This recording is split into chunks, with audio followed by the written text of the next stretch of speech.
Alrighty. Welcome back, everyone. April 8th. Today is Tuesday, and we are back again.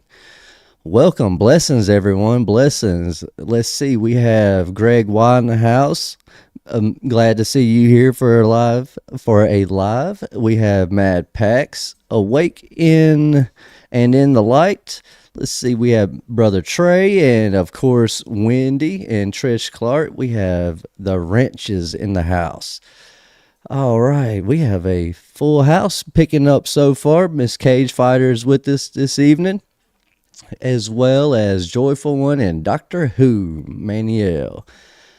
I read your message, Doctor Who. I will try my best to see if I can't help you out with that. But, yeah, so wow, what a blessing to have you guys here. And you guys are obviously, as always, amazing and wonderful. I'm so thankful to have each and every one of you here this evening. Wow, what a blessing. A true honor to be able to host this episode and this channel and have all you guys here with us this evening. This is truly amazing. So thank you guys for being here.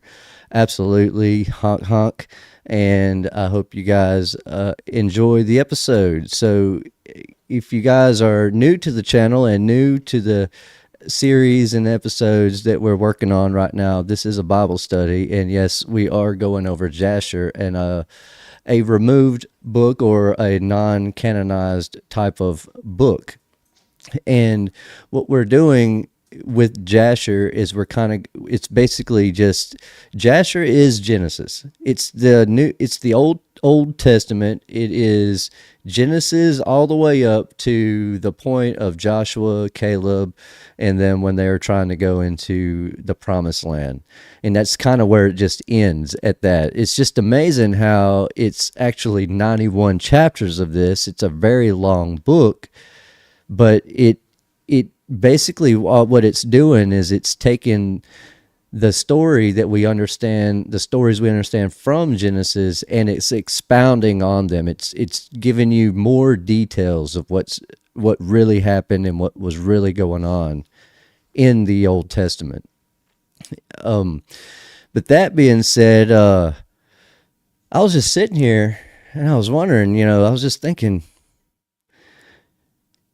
since last week, I don't know what's going on really, but it just seems to me that the overall grouping, I'm not really sure. I'm trying to find the best word for this, but the amount of people that are talking about the little season is starting to slow down, I feel like, and I'm not sure why that is exactly. I have my suspicions, but I don't really want to speculate on that at the moment. But it does seem to me that certain people are maybe, trying to slow down a little bit with it. And I kind of get that, because it can be kind of daunting trying to go over the same issue of topic day in and day out. But that being said, though, I truly am looking forward to the next content creators live stream or the next content creators video. I don't know if you guys had an opportunity to see Ricardo's video the other day, going over some Tartarian maps, and he was showing in those maps some names of biblical tribes. These biblical tribes, I have come to the belief and understanding that when we're looking at these Tartarian maps, that we're actually seeing the walking path, so to speak, the layout of the 144,000, the 12,000 of each of the 12 tribes of Israel that would ultimately be the rulers of the millennial kingdom once it gets established. And so what you're actually seeing are where these 12 tribes went to. But one thing I wanted to bring up with that, and here I'm going to make this smaller right here, make myself smaller. As you guys know, last week we finished up with episode 8 of Jasher, and I took the weekend to think about it, and I don't know, maybe it is beneficial that we go through each one of these chapters and make it through all the way to chapter 91. What that means is that for the rest of this year, Tuesday and Thursday, we're going over Jasher, basically, unless somehow I end up incorporating multiple chapters in one episode, which it may come to that simply because some chapters are not quite as long as others, such as in chapter 8, there's 36 lines. But tonight, we'll be picking up in chapter 9, and of course, there's 39 lines in this one. So there's quite a bit in each chapter, but some chapters there may not be as much, so we may be able to condense that. What I'm pointing out with that is that this is the beginning. You guys are here for the OG days of Truth Unfiltered YT. In other words, a year from now, you guys will have went through all of this with me live. 2 years from now, you guys will be able to look back and go, I remember when we went over that and whatnot, and we had a good time, and we enjoyed our company throughout all of that. So this is not the end. Just because we're going over Jasher, I'm still going to pick back up with the regular Bible. We're going to go through the New Testament, like fully through the New Testament, once we complete however far we end up in Jasher. I felt it was important that we continue past chapter 8, where I had originally said that that's as far as I would go. But the more we get into it, the deeper we get into it, it's what it's doing is it's unfolding stuff that I want you guys to be able to understand as far as the placement in the mindset of the people that we're reading about. And one question that came to my mind was, well, if we kind of go back to right before the flood and during the days in the life of Noah, what we learned was that it wasn't just that everybody was bad and wicked in the world and then God just said, you know what, screw it, I'm going to flood the world. God gave them multiple opportunities to repent. He gave them multiple opportunities to get right with Him. And instead, they would do it for a moment, then all of a sudden they'd revert back to their old ways. And a lot of that comes from tolerance. As the next generations come along, we allow certain things to slide by that maybe our elders might not have allowed to slide by. And what's happened is they end up, just falling off to the wayside. And then eventually God floods it and floods the world. It judges those people of those days. And then after the flood, and this is what I was thinking about. The last episode, we ended up with Abraham in a cave for 10 years. The first 10 years of his life he spent in this cave, hidden from Nimrod, the ruler of the world at that time. And we learned that it was kept a secret for him, and it was important that happened that way. Because as we all know, Jesus Christ comes from and through the line of Abram. Abram eventually becomes Abraham. So what we're seeing is how everything and every choice made throughout time, every choice has a consequence. But that it's like a cause and effect. in with each consequence opens up new and different doors that might not have been open to these individuals had certain choices prior to that not been made.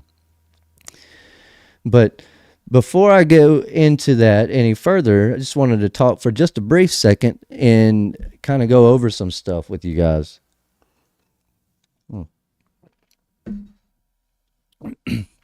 I saw, let's see, let me get back over here. I saw Paul, he left a message for everyone, for one of us. And basically in this message, I don't know if you guys had opportunity to read this yet or not, but he's saying that, I'll just read it. It says, "Hello, everyone. I want to send a message to my subscribers regarding the Little Season Conference idea we have been playing with over the past few weeks.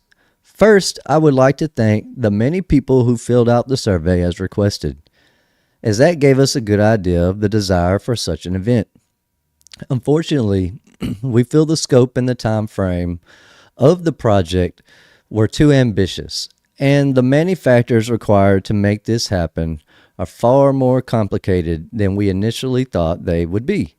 So the conference won't be going ahead anytime soon, if at all. I cannot speak for the other creators involved, but it's clear there are multiple individual reasons preventing this from happening now too, though the logistics are a major problem. I personally have a lot to do for my book, channel, and personal health life before taking part in anything like this.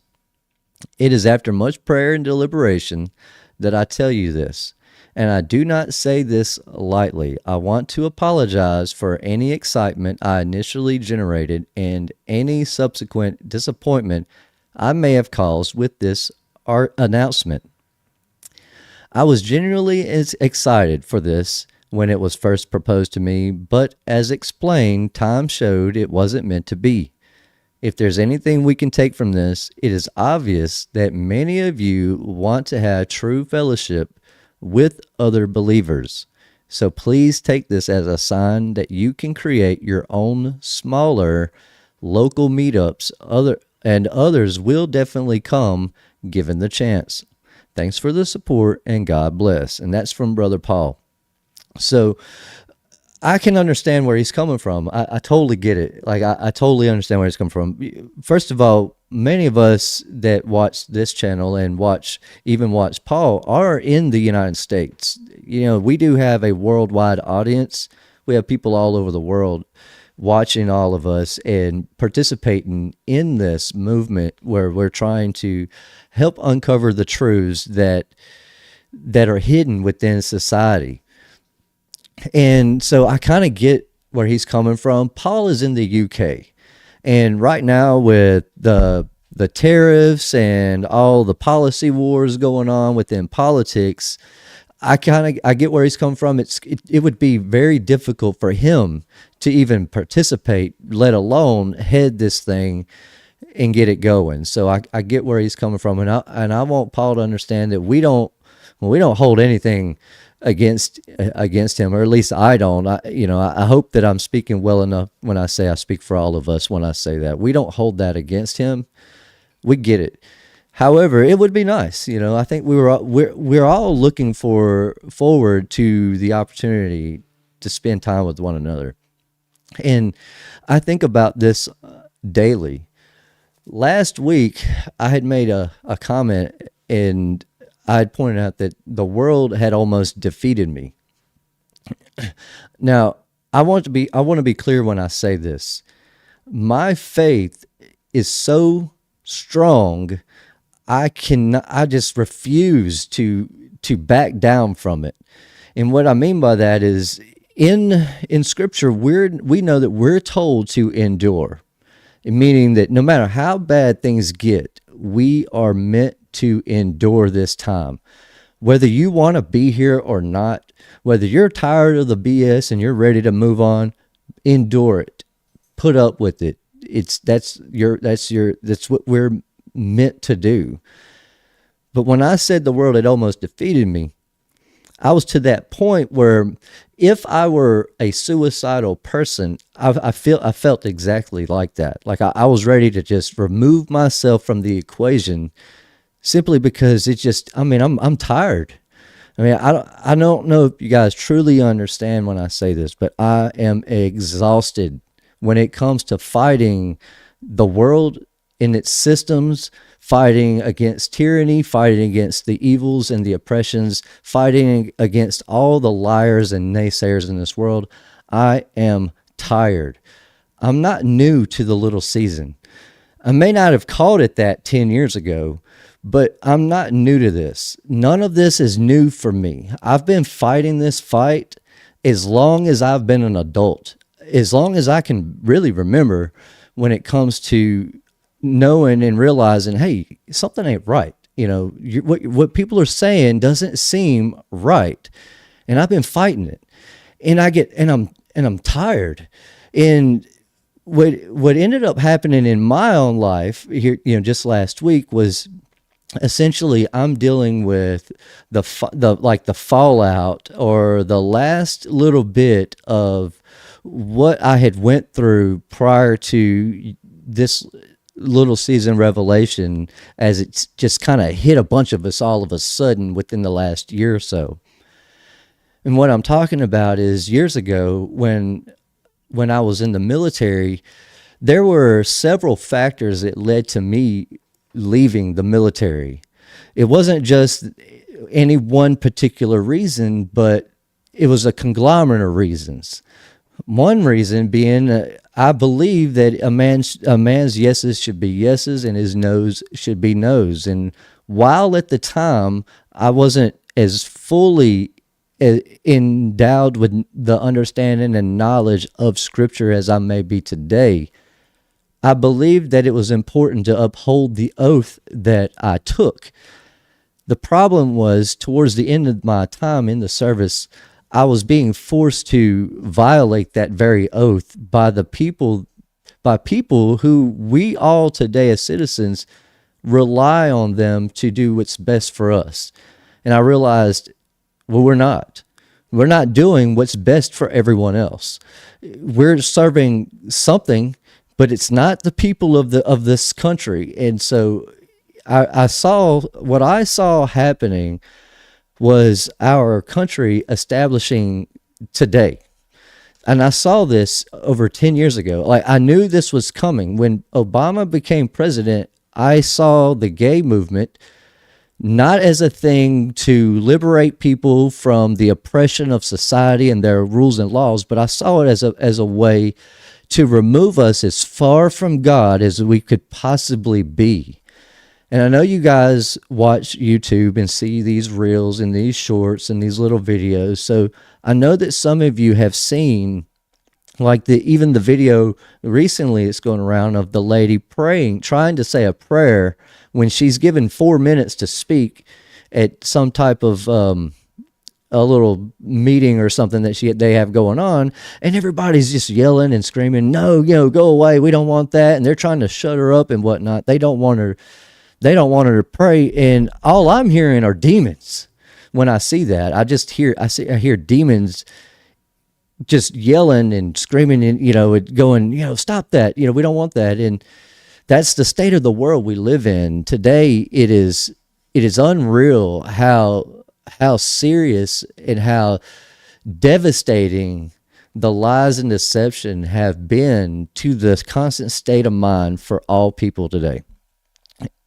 We're so far removed from reality that most people don't understand how important this little season is. It's the understanding of this little season really is.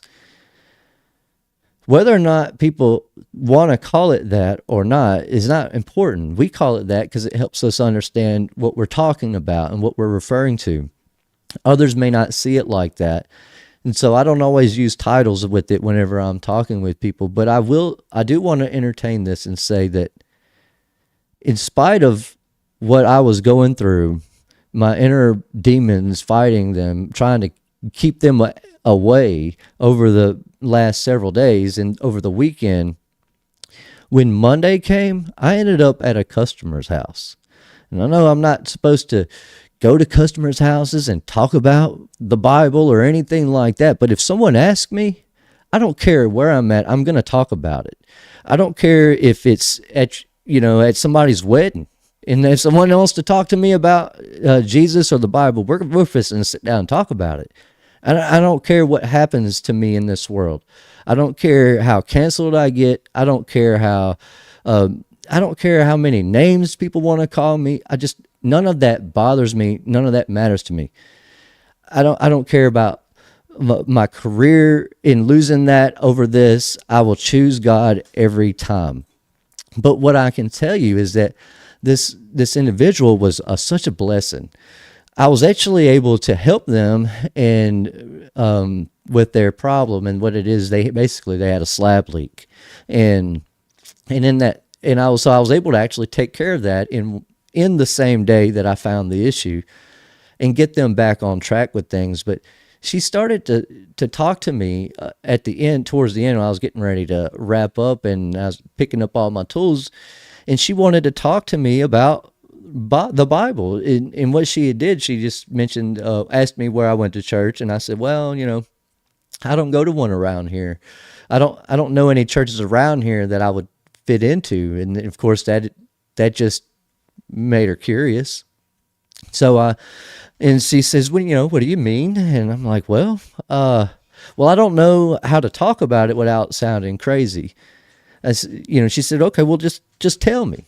And I said, well, I have a Bible study that I do Tuesdays and Thursdays, and right now, and what really started this was the idea or understanding that history and other things that we're taught may not exactly be right and true. See, you have to kind of be careful how you break this to some people. Just come straight out and tell them, yeah, we're in the little season, that's what I'm talking about. That might throw them off. So what I tried to do is I wanted to build up to this with her. And as I was talking with her, I noticed she would go write stuff down. Every time I'd mention a verse or a passage, she'd go write it down. She was truly interested. She wasn't just looking at me going, oh, that's insane. Like, you're retarded for saying that. She literally was just listening, going, yeah, oh, wow, I've never thought of it like that. I never realized that. You made such a solid point. And so it was a really good little conversation we had, and we didn't talk long, about maybe 30 minutes or so. But it was enough that she wanted to know more, and she was interested in knowing more. And this was a devout Christian who goes to church. She's a Baptist, and she was even bragging on her own Bible study group. And here I am, I'm bragging on mine. I'm bragging on you guys, and you guys really do make this Bible study worth happening. And so it's like, but the thing is, I was being attacked by forces that were kind of coming at me from the past. Back when I first started trying to explain this stuff or break this stuff down for people. And I don't know why I'm allowed to do it on YouTube today. I couldn't have done this a year ago or 5 years ago. For some reason, God is on my side, and he's in our corner, and he's allowing this to happen. And so I'm thankful to that. I'm thankful to you guys, and I'm thankful to him for that, especially knowing that come Monday, all my burdens were just lifted. I'm not as worried and stressed out, and it does get overwhelming sometimes, but my faith is pretty strong. And though I may get emotional and tired, I know he has my back, and I know God is going to bless me and take care of me. He's going to make things right, whether I realize it now or later. And that's when that's what I want to say when it comes to the little season conference. It doesn't matter if we all get together in this life or in this world or not. In the new heaven and new earth, when that comes about and we're all there, it'll be a huge reunion. I will recognize each and every one of you if I'm there and you're there, just the same as you will all recognize me. But we will recognize the ones who we will remember people. We will look back and go, oh yeah, I remember you. Hey, I'm so glad to see you here. The issue is that not everybody we love is going to be there. Not everyone. And I think about this, and I think about how many people I love and care about, and I'm like, man, there's a lot of people I know that are not going to be there simply because they refuse to look at this, all because they don't like me, because they don't like what I'm saying. They don't like me being right or me having the upper hand in some kind of way. And the truth is, I don't feel that way, even though they do. I don't feel that way about myself. I just feel like I do understand this stuff, and I don't know why I'm chosen to understand it. Exactly. All I can tell you is that God touches the people he wants to touch. He allows certain people to speak. He allows certain things to happen for certain people. And so whether we get together in the next few months or not, I'm not worried about that. It will happen. It will come. There will be a time where we're all together and we're all embracing one another and excited for the next step in our eternal journey. And that's what's important. It's the aftermath. It's what comes next. It's after this time, what we get to go through next. That's what that's what we're all really should be looking forward to. Our lives are a daily test to see if whether or not we're going to be written and found in the book of life. Every choice we make, it leads us to that. And so for me, understanding the time we're in was a lot of work. It was read the Bible, it was read the New Testament, Old Testament, read it over and over and over, write my notes. I'd have pages and pages and pages of just notes. What did he mean by this? What does this mean? What did that mean? Dates, writing all these dates down, these birthdays down, these death dates down, these event dates down, writing all this stuff down and reviewing it and going through it and trying to build something that made sense out of it. And essentially, I just came to this conclusion. This is what it says. It is what it is. When it comes to the little season, that's exactly when we are. We're in the little season. We're in the time of great deception, and it's just getting it's done grown so much that a lot of us don't realize how really rampant, how enormous this cloud of deception truly is. And every day you could turn on the TV and news and see just how much and how powerful this deception truly is. It's really crazy, and it's insane. It's insane to me because when it comes to all of this, I get angry. I get upset and angry at other content creators, not within our community, but I get angry and upset at these content creators whenever they come in and they want to make these debunking videos where they're talking about the little season, and such as people like Ed Mabry. Ed Mabry was talking about the little season, and I listened to a podcast that he was on, and he says, oh yeah, I've been studying this thing for the last year, and I had to put a whole book together, and I had to break this thing down and to debunk this thing. And I'm thinking, man, I hate to say this, but you're an idiot. You looked at this for 1 year and you came to that, and you figured everything out in that 1 year. I've been looking at this for 20 years. But I'm not saying that to say that my time in looking at this is proof that this is true. I'm just saying that it's hard to figure this stuff out in just 1 year, even for the educated person, the people that go through the scripture and talk about the Bible as a everyday thing that they do for their living. This is how they're making their money. And then I realized not everybody is going to accept this, even when they realize it is the truth, because it doesn't benefit them. Not today, not walking around. if I were to spend a day or a weekend just walking around trying to talk to people about this, I'd get shut down every person I talk to. This is the way it goes. People in the world and people of the world do not benefit in worldly value from understanding the truth. They only benefit from believing and accepting the lies or the false versions of this truth. And we have to understand that there's going to even be people around us that are going to take advantage of this and use this as a tool to build their own prosperity up. And I'm not pointing out I'm not calling anybody out or trying to cast shade on anybody. I just know that that's what comes. That's what happens with all of this. And the more I think about that, I look at the fact that I look at this thing, I get these emails and I get these notifications, turn your monetization on, you're losing opportunities, you're losing money and this, and I realize that if I did turn that on, my views would probably double, just because YouTube would push this content out a little bit more. But then I think about myself and I go, well, I do have premium, and that, so ads and stuff like that don't really bother me, but some people don't want to deal with that. And then also, some people might look at it and go, well, that guy is a hypocrite. He talks about money and this and that in the society, and yet here he is trying to make profit off of this. So I'm serious when I say I'm never going to monetize any part of the Bible studies that we do.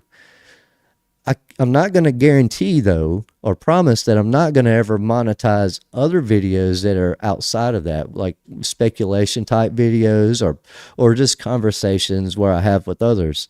I may end up monetizing that. I don't know. But I'm not doing this for the money. I'm not doing this for the fame. I thought about it. I could walk away from this at any time I feel like it. It wouldn't bother me.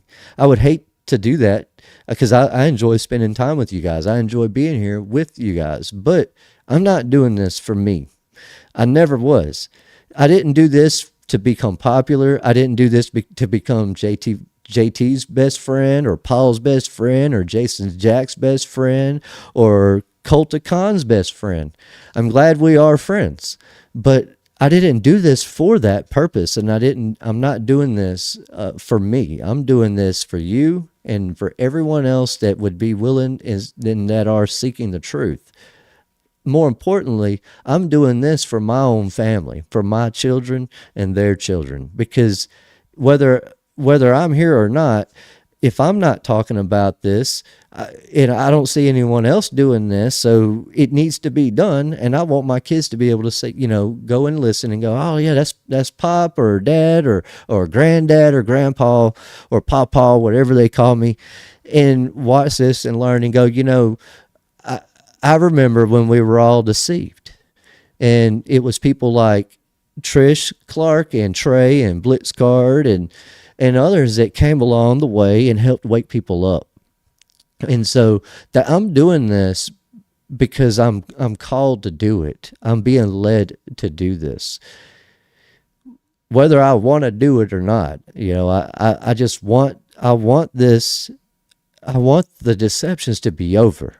I'm tired of it. I'm tired of turning on the TV and hearing about space. I mean, that's ridiculous. I'm tired of turning on the TV and hearing about this fight or this war or this going on or that going on. Like, none of that's necessary. The world is huge. Why is this country fighting that country? I mean, why are these countries fighting each other?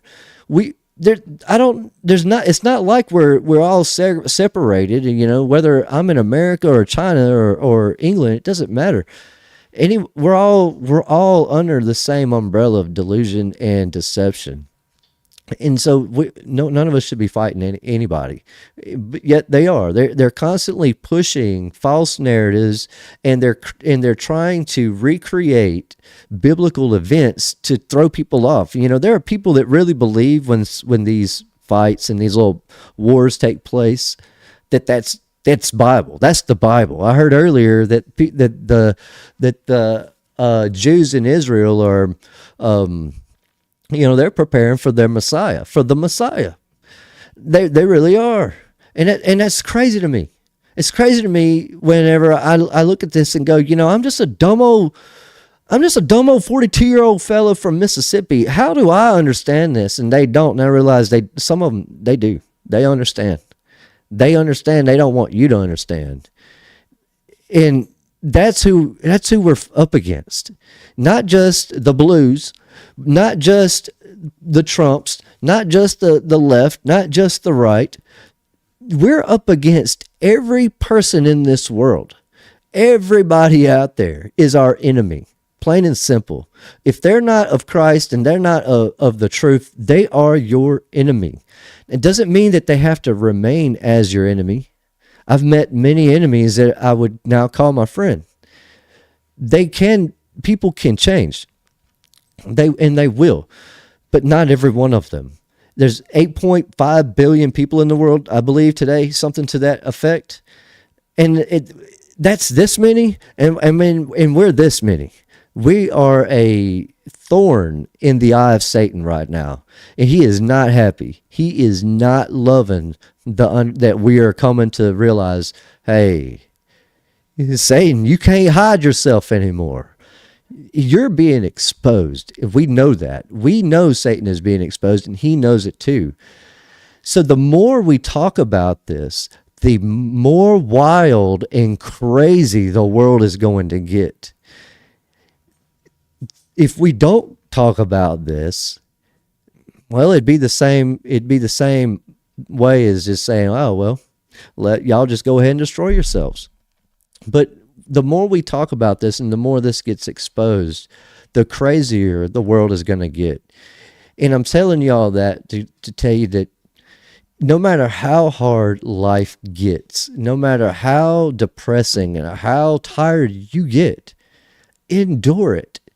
Suck it up and deal with it. It doesn't mean every day is going to be the best day of your life. It doesn't mean that every day has to be perfect and you have to be happy all the time. But there's also nothing wrong with being angry. And I have righteous anger when it comes to the whole world. I have righteous anger because I know the truth. And I don't know every bit of it. And I don't know everything. I'm just as deceived as the next guy.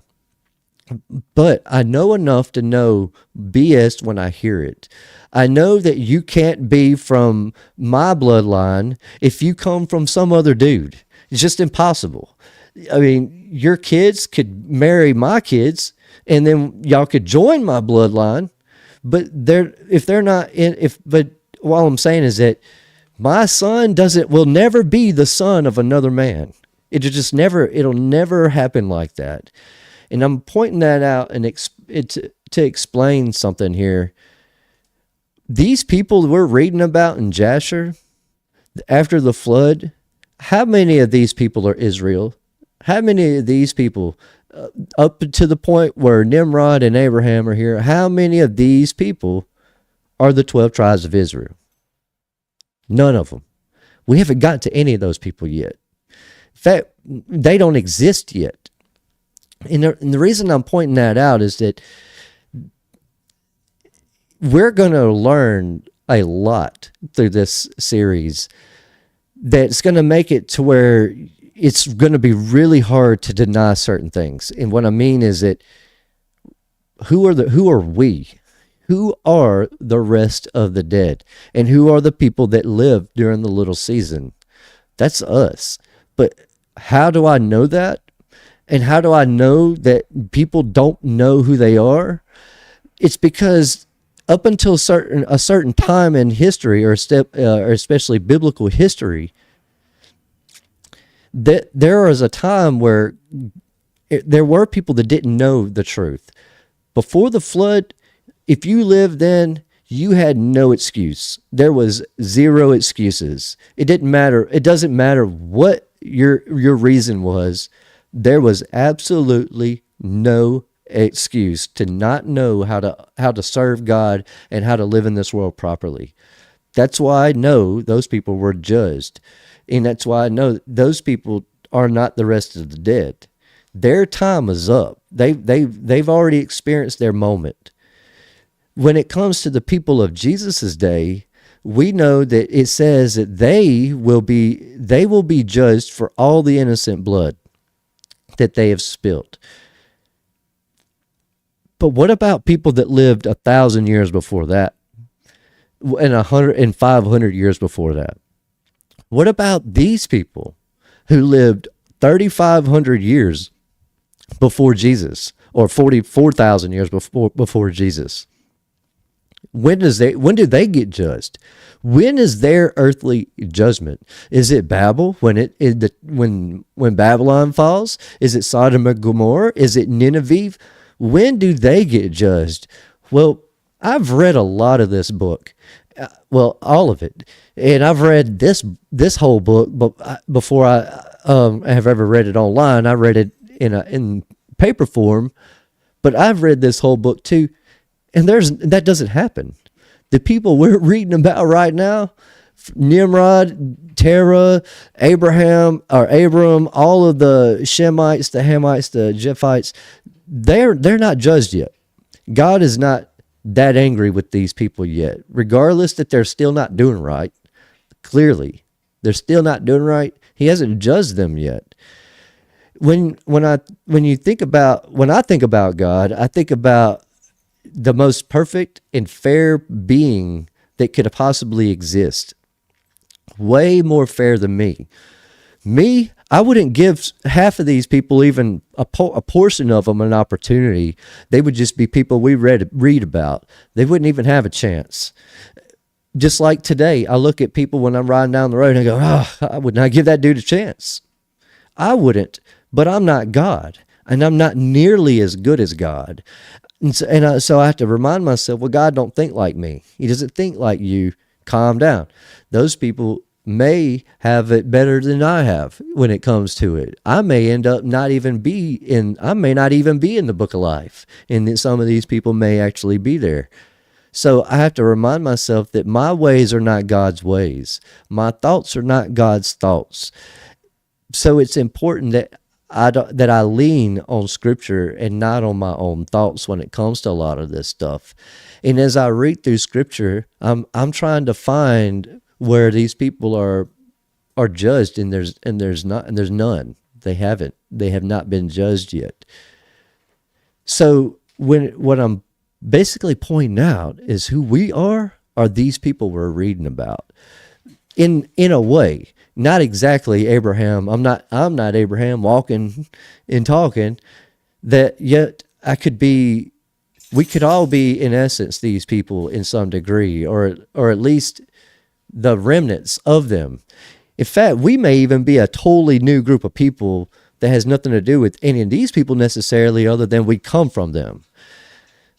But what I'm pointing out is that all of this is going to unfold very soon.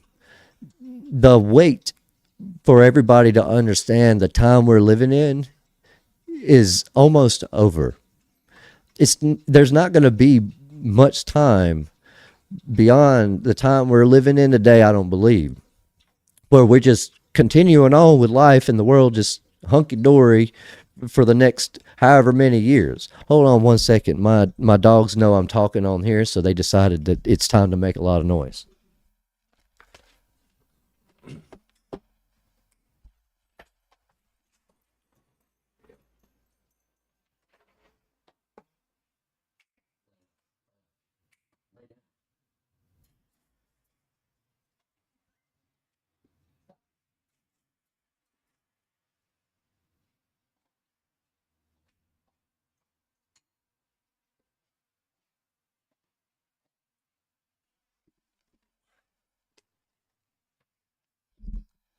Sorry about that. It's funny. They're like little kids. Ooh, he's talking. I need his attention. He's giving them attention. I need it. It's funny. So I have to kind of place them down and tell them, hey, calm down. But now that they're doing all right now, he's laying down here. They like pitter pattern, and because they know it gets my attention. It's funny. But yeah, so what I'm saying is this is who we're reading about. The people we're reading about, it only makes sense to me that God would give them an opportunity to, it only makes sense to me that God would give them an opportunity, a fair shake, so to speak. Doctor Who says, can you reiterate that point about Abram's ancestors not being Israel? What's the context of the above statement for you? So the context, what I'm pointing out is that, what made me think about that, to be honest, what made me think about that, I was listening to a debate with Candace Owens and Rabbi Shmuley. Rabbi Shmuley and Candace Owens were going back and forth, and she calls him out, and she says that he's a part of a people that do lie, call themselves something that they're really not. They are liars, and what she's referring to is what we've read in Revelation, where it talks about a certain group of people that were living in the world at that time that claimed to be a certain group of people, yet they weren't. Well, the same thing is happening today. There's a group of people in the world, and we'll refer to them as the blues, and they're claiming to be God's chosen people, and through that, they have given themselves authority over the rest of the world. Whether that you and I accept their authority or not, they believe in their own authority. They believe they have a right to be this way. And what I'm pointing out here is with what I was saying about these people are not Israel. These are just regular people throughout that came about post-flood, and Israel doesn't exist yet. There's hundreds of years goes by before the tribes of Israel come into existence. And the reason I'm pointing that out is to let you understand that,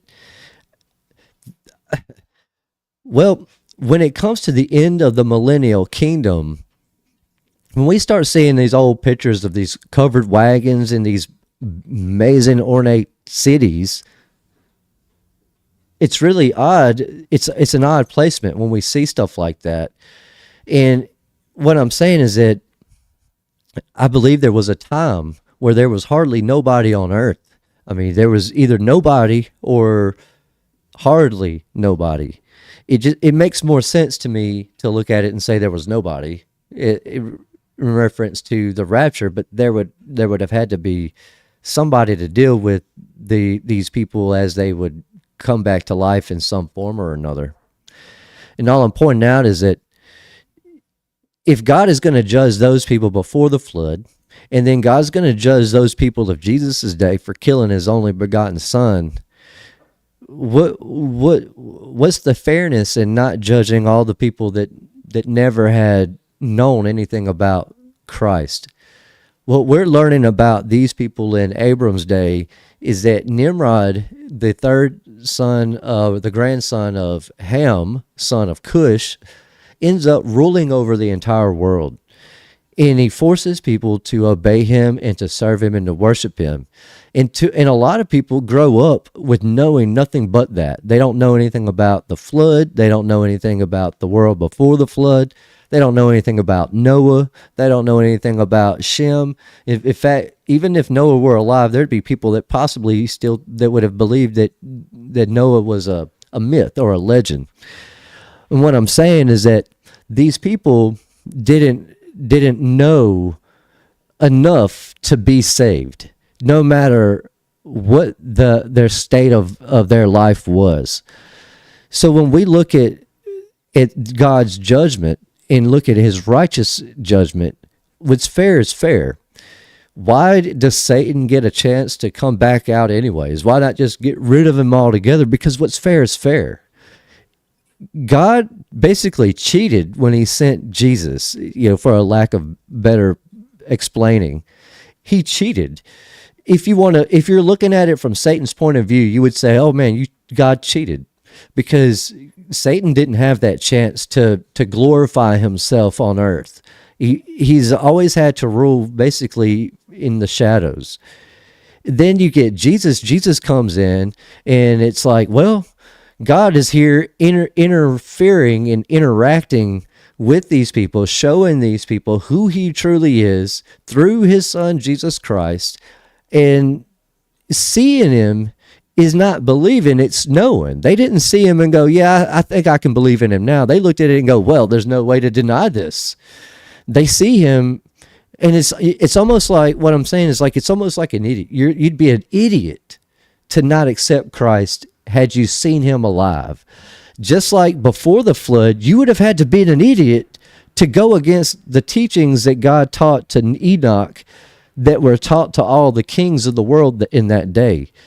So for anyone to go against God at any time in history, they would have been idiots to do that, except these people here that we're reading about. These people did not have the opportunity to know the truth in any form. All they got was whatever they were given. Their doors were very limited. You had a ruler named Nimrod that was determined to keep people from knowing the truth. But Nimrod's time is not, it's finite. It's not infinite, it's finite. And so his time ends. But as soon as his time ends, another person takes his place. They're keeping the same wheels spinning and the same momentum going. Kind of like today. As today we got people that don't really understand what's going on in the world. The difference being in today, us versus them, make this bigger. I want y'all to see this. What separates us from all the people we're reading about is this. We're the first group or grouping or generations of men and women to have the entire Word of God from beginning to end, the Alpha and Omega, the first and the last. We are the first generations of people to have no excuse.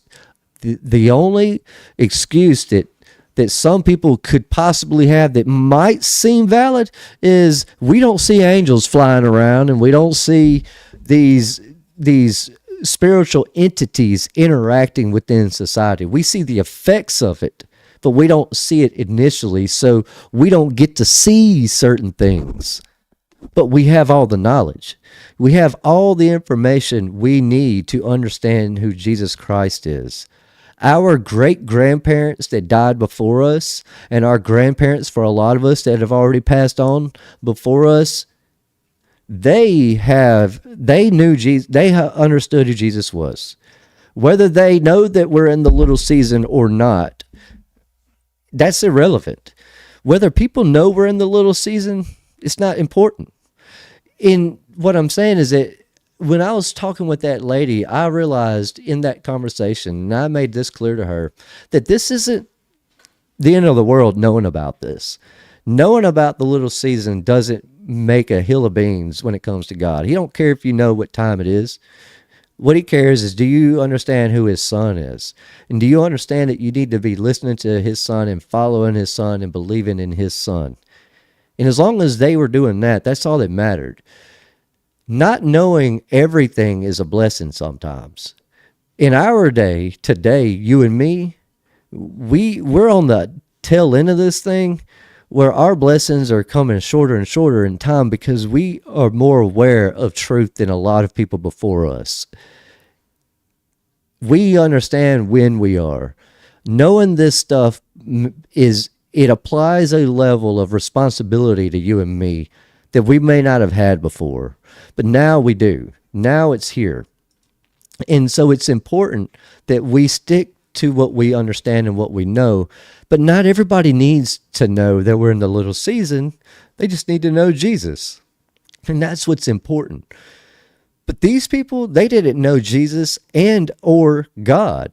They didn't. All they knew was whatever their parents were teaching them and telling them.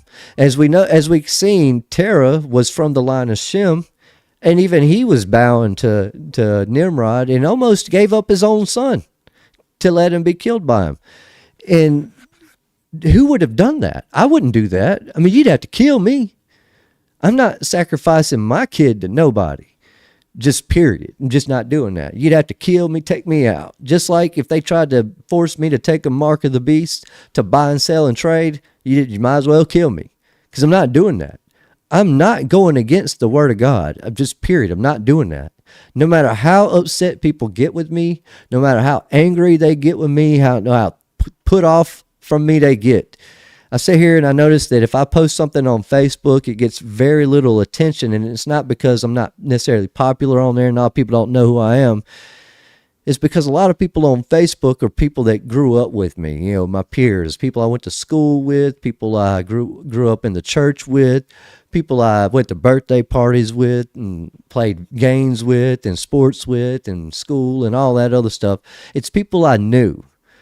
And all of those people, they see my posts, they read them. I know they read them. I see them. I see that they read them. They don't interact with it. They don't ask me questions and they don't try to talk to me. And I feel bad for them because I almost feel like, in a way, because of their disdain for me, they're pushing their own selves away from God. They don't want to hear it. They just, no, ain't no way that dude's right. I remember when he got a DUI. I remember when he went to jail. I remember when he got a divorce. I remember when, he lost his job or whatever. That's all they're worried about. That's all they're worried about. It's such an odd thing. They'll sit here and say things like Jesus chose the lowest of the low, and yet they'll describe me as the lowest of the low, and I'm not somebody they want to listen to. It's hypocrisy, is what it is.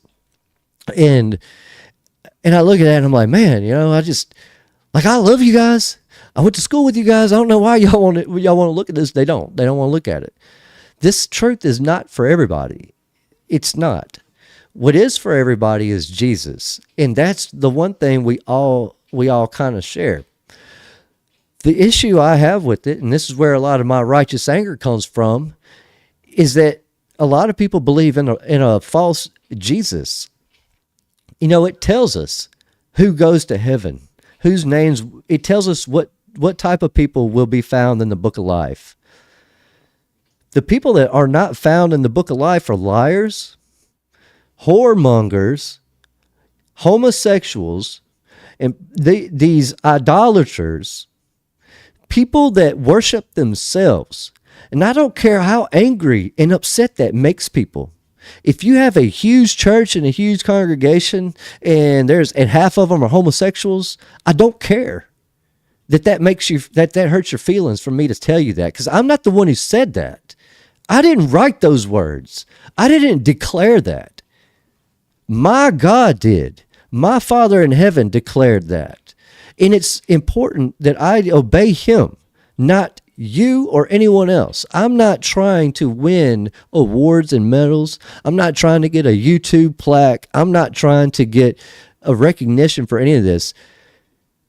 I obey God. I allow him to be my authority. And he tells us who will be whose names will be written, what type of people in names will be written in the book of life when the final judgment comes. And it's not going to be all these other people that believed in this false version of Jesus. But that's where what's on your heart comes into play. That's where your intent comes. And what I mean by that is say my son, thank God, and praise God for this. He's not gay. But if he were, I would love him still, and I would accept him into my home still. I wouldn't reject him just because he decided to be gay. Though I know it's possible I don't see him in the new earth, and I don't see him with a new body if he were in fact gay. What it would be for me being judged in that would be how I treat him. And that's one thing I think they misunderstand us with this. When I point out that the gays don't make it, it's not that I don't want them to make it. I don't have a dog in that fight. That has nothing to do with what I want, whether they make it or not. I want them to, though. I know plenty of them that I feel like are decent people deep down, but I know that they're lost. I know that they don't make it, whether they realize it or not.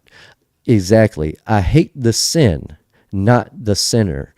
And so when it comes to this, I look at it like, well, not everybody needs to know we're in the little season. We may even stand a chance of really misleading people because with this by trying to tell them. Doesn't mean we don't need to tell them. It just means that we got to be wise about how we do tell them and how we do talk to them about it. We need to be wise about it, and we need to be innocent as doves about it, and humble is the way to be. Brother Paul is a perfect and shining example of that. He is a very meek and humble person. He's probably a much better person than I am. I'm the one that's going to pull the sword out and cut the dude's ear off. Paul's going to say, hey, don't calm down. We don't need to do that right now. But that's me. I'm a righteous, angry person. And I'm not afraid of that. I don't worry that people look at me and go, well, why, if you're such a good Christian, why are you angry right now? But because I'm watching people I care about put themselves in a bad place. And, I'm watching people I care about lose the opportunities that we're all going to get. And that bothers me. I hate that. I hate seeing that.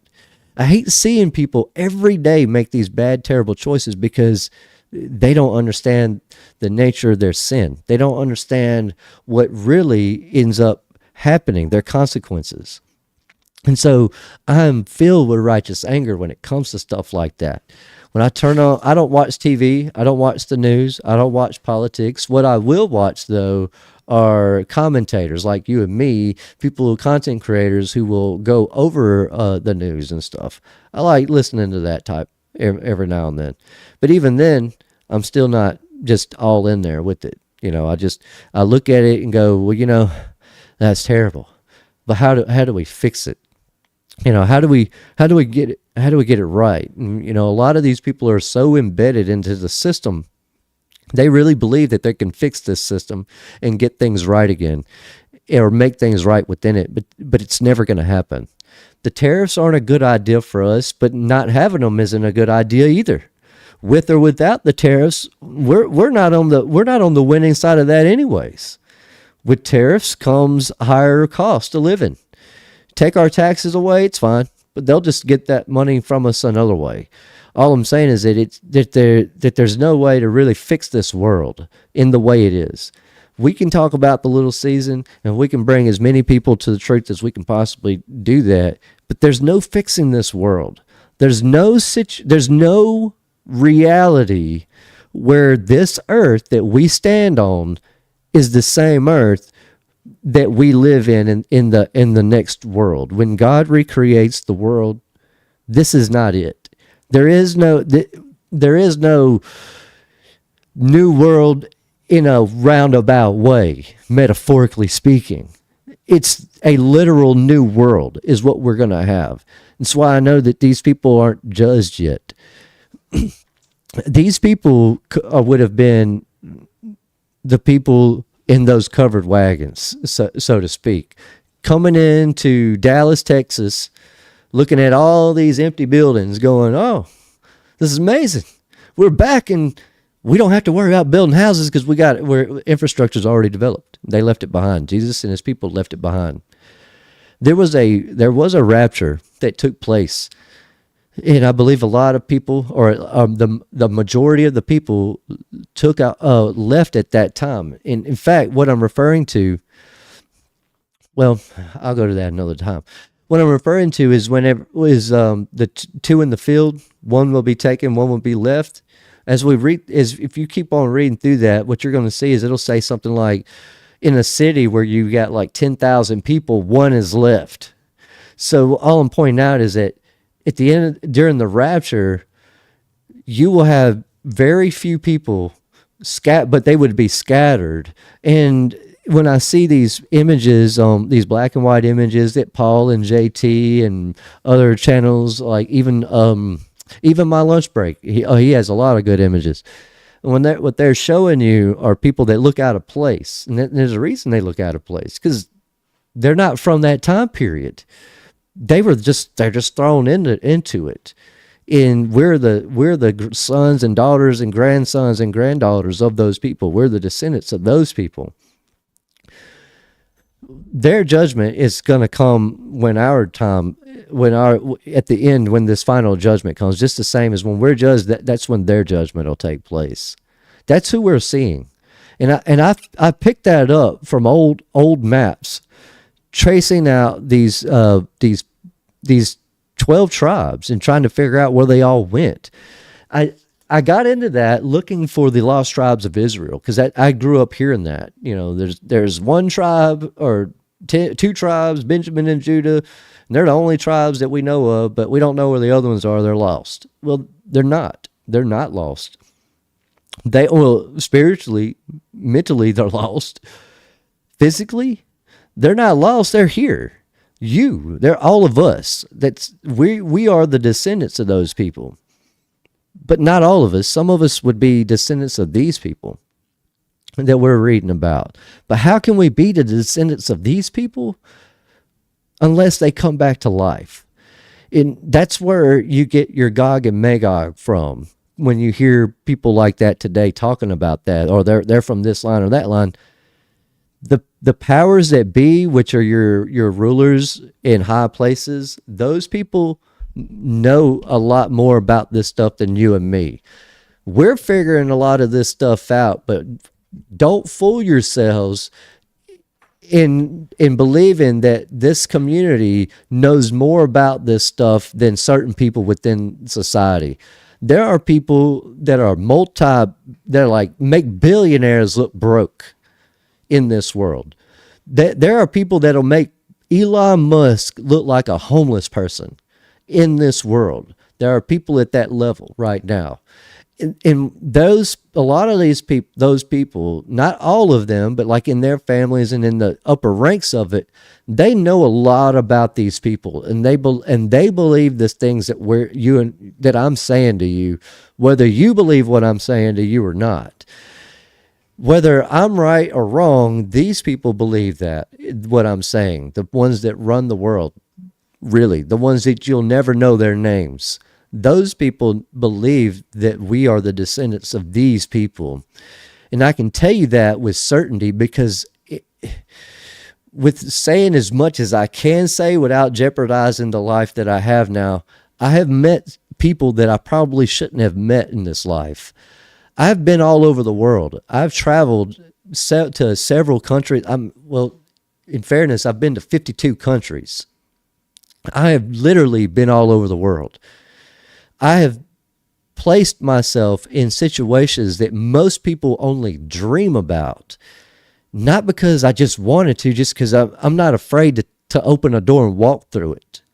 And I don't know why other people are, but I've never been one. But there are people in this world that truly understand a lot more about this time period that we're living in than any of us. But what I'm saying that is to let you know that these people here that we're reading about is who they believe we're from. And I agree with them. I agree with them because it only makes sense. Because they're the only people that throughout Scripture that were not judged, not worldly. It's always a two-part judgment. It's a worldly and a spiritual judgment simultaneously. It happens as above, so below. Whatever's going on down here is going on up there. Whatever we're dealing with in a way in the spiritual realm, they're also dealing with that as well. But that being said, I wanted to clarify that to help you guys understand where I'm coming from as we go through this book here in Jasher by 51 countries. Yeah, well, see, that's one of the blessings when you're in the service. You do get an opportunity to travel. But one thing that I took advantage of when I was in the military, I could take a hop and I could fly anywhere in the world for like $50. It was amazing, and I enjoyed doing that. And so I took advantage of those opportunities. I didn't just like to sit at home and do the same things, the same monotonous things that people do every day. That's why I was able to do all that. But but when I would go to these places throughout the world, I like to see the rural areas. I like to speak to the people in those towns. It's why I know in Greece, As well, it's where I heard it first when I was in Greece, that they actually teach Greek mythology as history, whereas we teach it as something made up.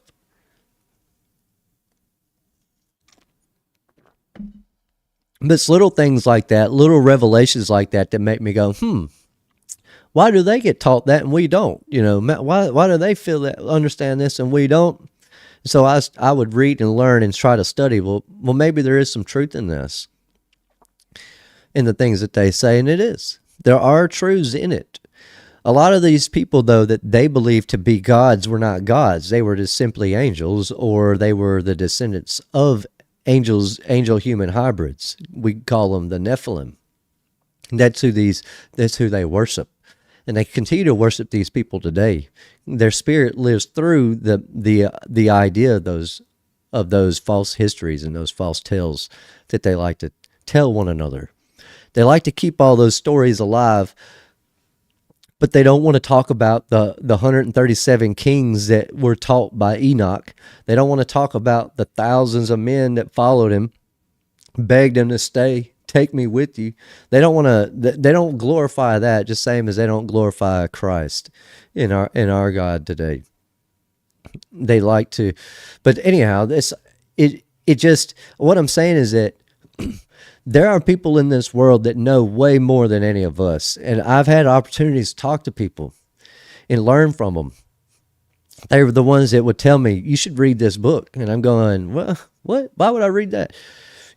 I got every book in the Bible. It's not all of them. Okay, well, let me look at it. And if I'm poor and you've got a ton of money, you tell me that there's a book I should read, I would kind of be an idiot not to look at it, especially if my goal is to not be poor.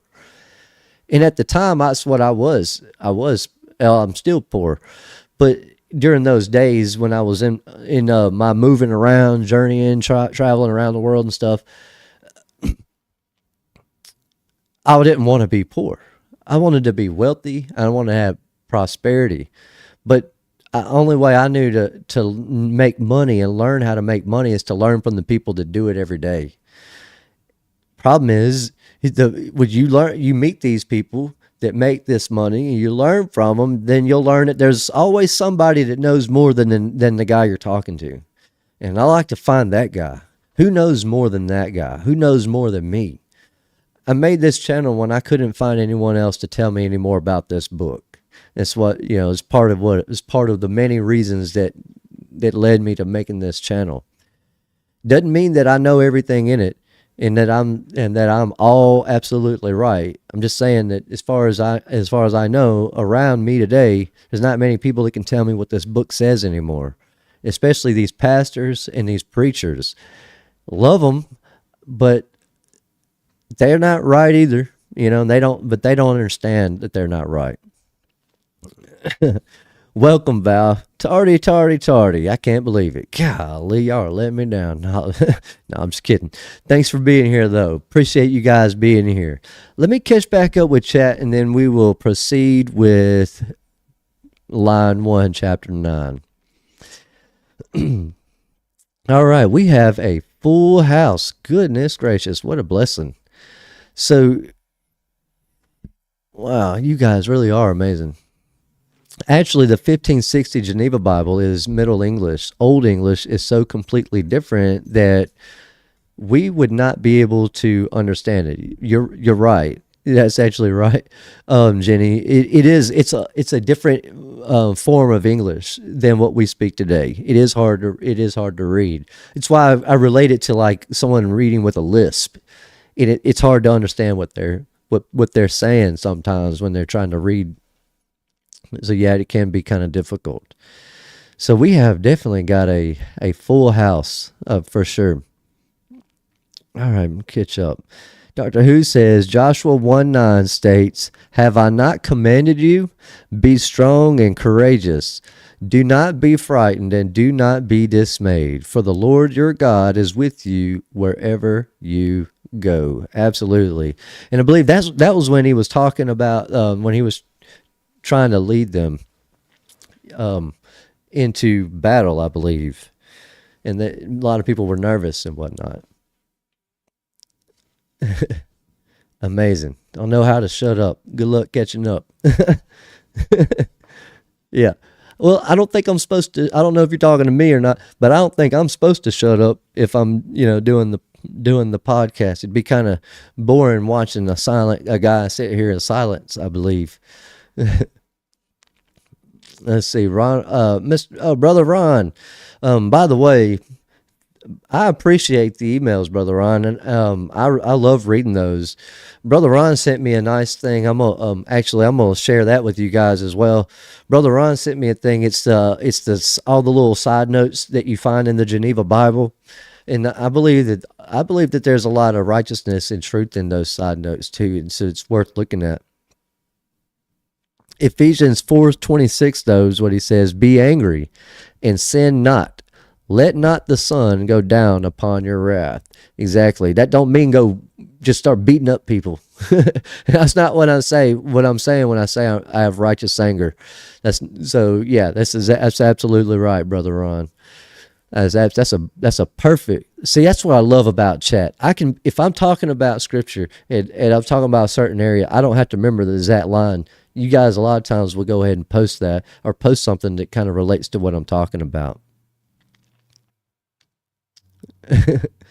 Oh, the chat is amazing. Absolutely. You're right, Doctor Who. All right, so Jenny says, even Jesus became angry, and he turned over the tables of the money changers and chased them out of the temple. Yeah, and didn't he have like a stick in his hand too? I want to say he was waving a stick. I have to go back and read it. I don't want to speak out of turn with that. But yeah, you're right. Even Jesus had anger, righteous anger. He really did. And that's how I feel I would be. I feel like I'd be slinging tables all over the place if I were in that same setting. Abby says, I agree. These accounts that Christians were also led out of the city when the Shekinah glory allegedly left the temple and sat on the Mount of Olives for 3.5 during the destruction. I think you're referring to something else. I mean, that was a response to something else. And so I might have missed the other part. So I'm going to go back. It says, the people who pulled the strings, and I say people in heavy quotations. Yeah, we never see. Oh, okay. Yeah. All right. Yeah. I know what you're saying. Yeah, that's right. You're right. We don't see the people that are really in charge in this world. They run it from behind the scenes. But their time is limited and they know it. It's why you're going to start seeing a lot of world events unfolding at a rapid pace, especially the more people like us expose the little season deceptions, and the more people that wake up to it, the more rampant these events are going to be. I mean, it's already bad with the tariff situation, the political side of it, and now they're trying to force us into war with Iran. And then you've got the blues over there with all their nonsense and ridiculousness. It's just going to keep building and building and building. It's going to get to the point where we feel like, man, the end has got to happen. Come on, Jesus, where are you? Come back. Please come back. At least that's how I feel sometimes and some days. And and to that, I just, like I was saying, don't be disheartened by that. We all feel that way sometimes. And that's okay. That just means that you have a pure faith, that you are truly with God, that you understand what's going on. And that's a good thing that you feel that way, because you understand where the gravity of the situation we're all in. All right, let me scroll on back down to the end. Val says, it's why in the last decade they have been disclosing Freemasonry, and who's all one of them. They have to tell us. Yes, you're right. Absolutely. They do have to tell you. Whether or not you understand what they're telling you, that they feel like that's on you. That's not always true. I know a few that use the 501c3 for tax purposes, but nobody is coming in to see that. They are sticking to the rules. I've seen a few that have said, if it if it is against what, I guess he didn't finish. So that was from Jesus Lord, Jesus Lord 70 A.D. He must be writing the rest of that. I should have waited before I read that. Let him finish, because I guess he's got to continue. But he's saying that's not always true. I know a few that use. Oh yeah, well yeah, that's true too. Like I said, but there's going to be people that use this Bible to their own glory and benefit all the time.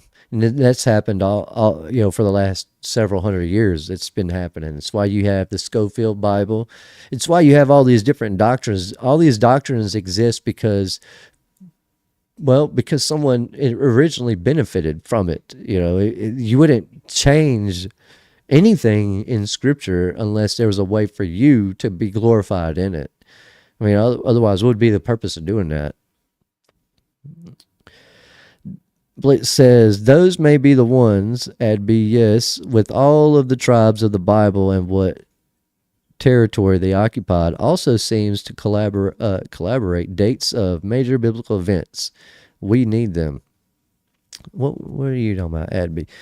Add B. Let me go back up. World maps. I found some crazy maps on antique auction sites lately too. Something is changing. Truth is flooding out. Yeah, absolutely. Yeah, that's what I'm saying. Whether or not we have a conference and get together and hang out with each other right now or not doesn't really matter. This is gonna blow up to the point where within the next few years, there's going to be very few people that don't know about the little season. That's what that is. Max Ricardo was showing. Yes, absolutely. Yeah, I watched I watched that video. I know exactly what I know that website too, where all those maps, and some of those maps are very expensive, like extremely expensive, but really you don't have to buy them. You can still look at them. It's just a little bit more difficult. But those maps are they show where the 12 tribes will rule over.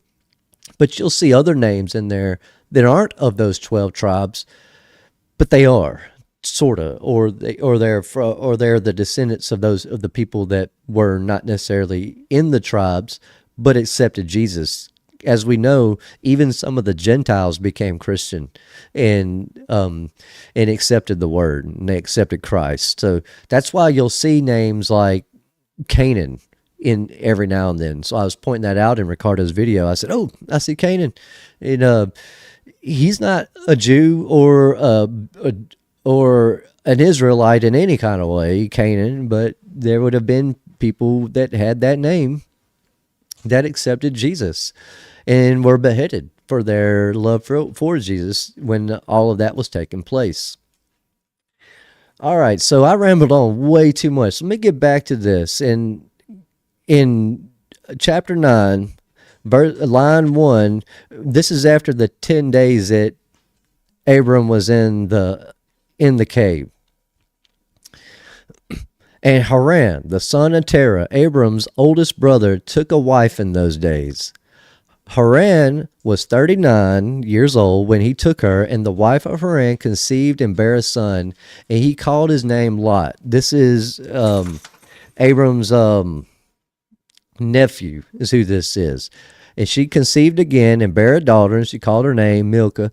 And she again conceived and bare another daughter, and she named her Sarai.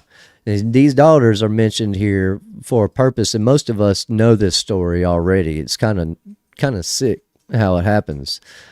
Haran was 42 years old when he begot Sarai, which was in the 10th year of the life of Abram. And in those days, Abram and his mother and nurse went out from the cave, as the king and his subjects had forgotten the affair of Abram. Now, here's what's interesting. Where are these caves? If we went out in the world today, we're not living in caves. Like, how are they living in this cave? I thought about that. But then I realized maybe some of these caves were the ruins of these old buildings from before the flood. And that's how they were able to survive and live in them. Unlike today, you wouldn't really be able to live in any of these caves that we have available to us. And when Abram came out from the cave, he went to Noah and his son Shem, and he remained with them to learn the instruction of the Lord and his ways. See, I told you guys that last time, but that was me cheating and telling you future events before we read it and got to it. But this is telling you that Abram lived with Noah and Shem, and they learned about the God of the old world and the current. I mean, just because he was the God of the old world doesn't mean he's not still the God of the world. But what I'm saying is that they would teach him about God, is all I'm saying. And no man knew where Abram was. And Abram served Noah and Shem, his son, for a long time. And Abram was in Noah's house 39 years. And Abram knew the Lord from 3 years old, and he went in the ways of the Lord until the day of his death, as Noah and his son Shem had taught him. And all the sons of the earth in those days greatly transgressed against the Lord. And they rebelled against him, and they served other gods.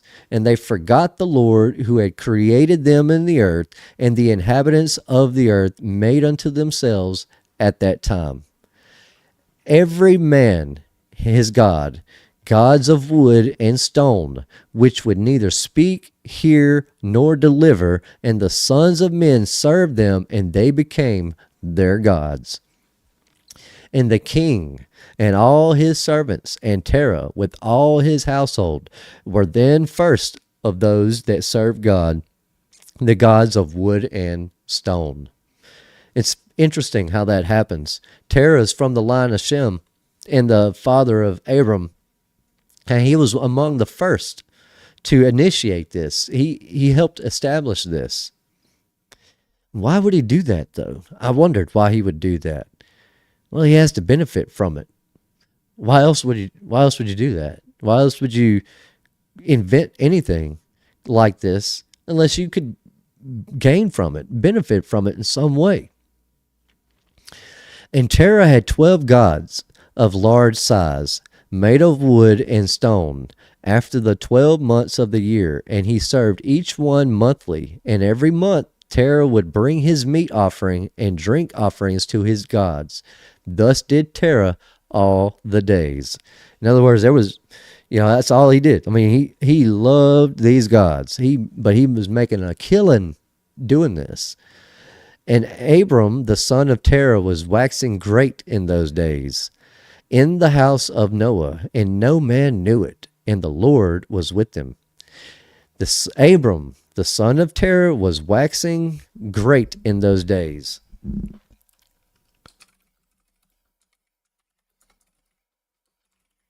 What does waxing great mean? Waxed great means to increase or grow significantly in size, strength, prosperity, or importance. I did that so that you could see what I'm about to understand what I'm saying. And Abram, the son of Terah, was waxing great in those days. It's just telling you that each day that went by, his understanding and commitment to the Lord was growing stronger and stronger every single day. Just the same as each one of you guys is in chat. If each day that you commit yourself to the Lord, you're going to be stronger and greater for it. No matter how much you have to lose, the gains that you get don't go away. Like you don't lose in the end. I mean, you may have to lose a lot of stuff to get to that point. I know for me, I did. I just explained to you a life that only millionaires get to experience, but I got to experience that.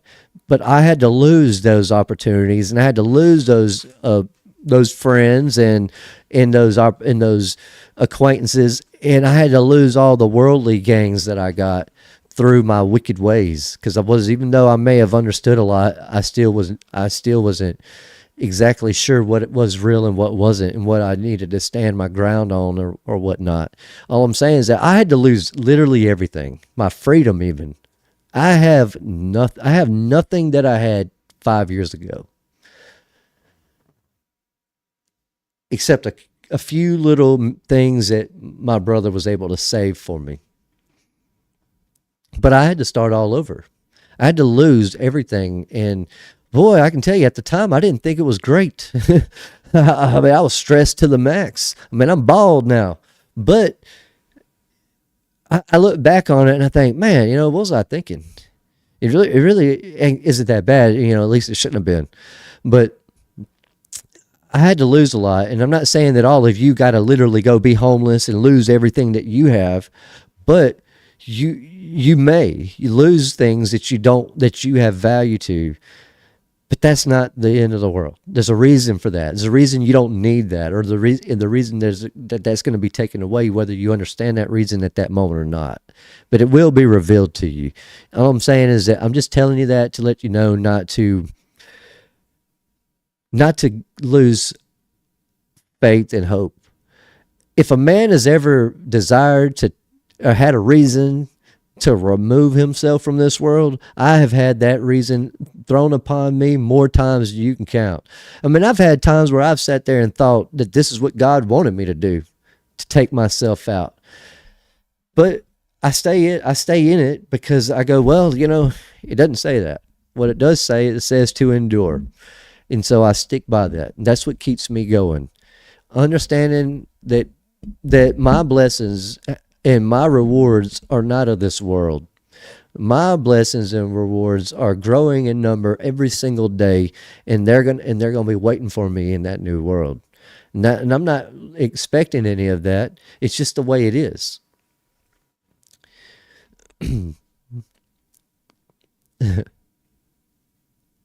Dang, Rev, I know that hurt, brother. Yes, it did. It did. It's interesting. When I got out of the service, you're under I was under an NDA for a little while. There were on certain things that I couldn't talk about, and I had to wait 8 years for some things, and some things I was able to talk about after 3 years. It's funny. I got out of the service and I didn't really wait. I just started talking right away. And one day I was working at this company, and I came home from work and my door was wide open and all my military stuff was gone, and my computer was gone. My TV and PlayStation, Xbox, and my sound system and all that stuff was still there. My rifles were there, but anything that from the military was gone and my computer was gone. I thought that was weird. And not all my computer, just my tower with my hard drives in it was gone. It's almost like they were sending me a clear message to be quiet, which is what led to all the trouble that I found myself in for a little while. And it's also why a lot of people on Facebook that know me in real life will look at me and go, this dude's ridiculous. I mean, I remember when he lost all that stuff, because they look at it like you wouldn't lose things unless you were doing something bad. That's not the case. Sometimes we lose things because we were doing something bad and we need to lose those things. All that stuff would have done was it would have just kept me glued to this world had it remained. So while the worldly people that took that stuff from me, whether it was an inside thing or just an act of just regular house burglary, doesn't matter. It was a blessing to lose every bit of that, because it allowed me to disconnect from it a lot easier. And that disconnect is what allowed me to accept and understand this truth a lot better.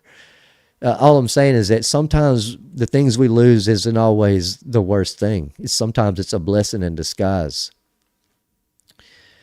And the Lord gave Abram an understanding heart, and he knew all the works that generation were vain, and that all their gods were vain and were of no avail. I can kind of sympathize with that. Like, I can understand where he's coming from with that.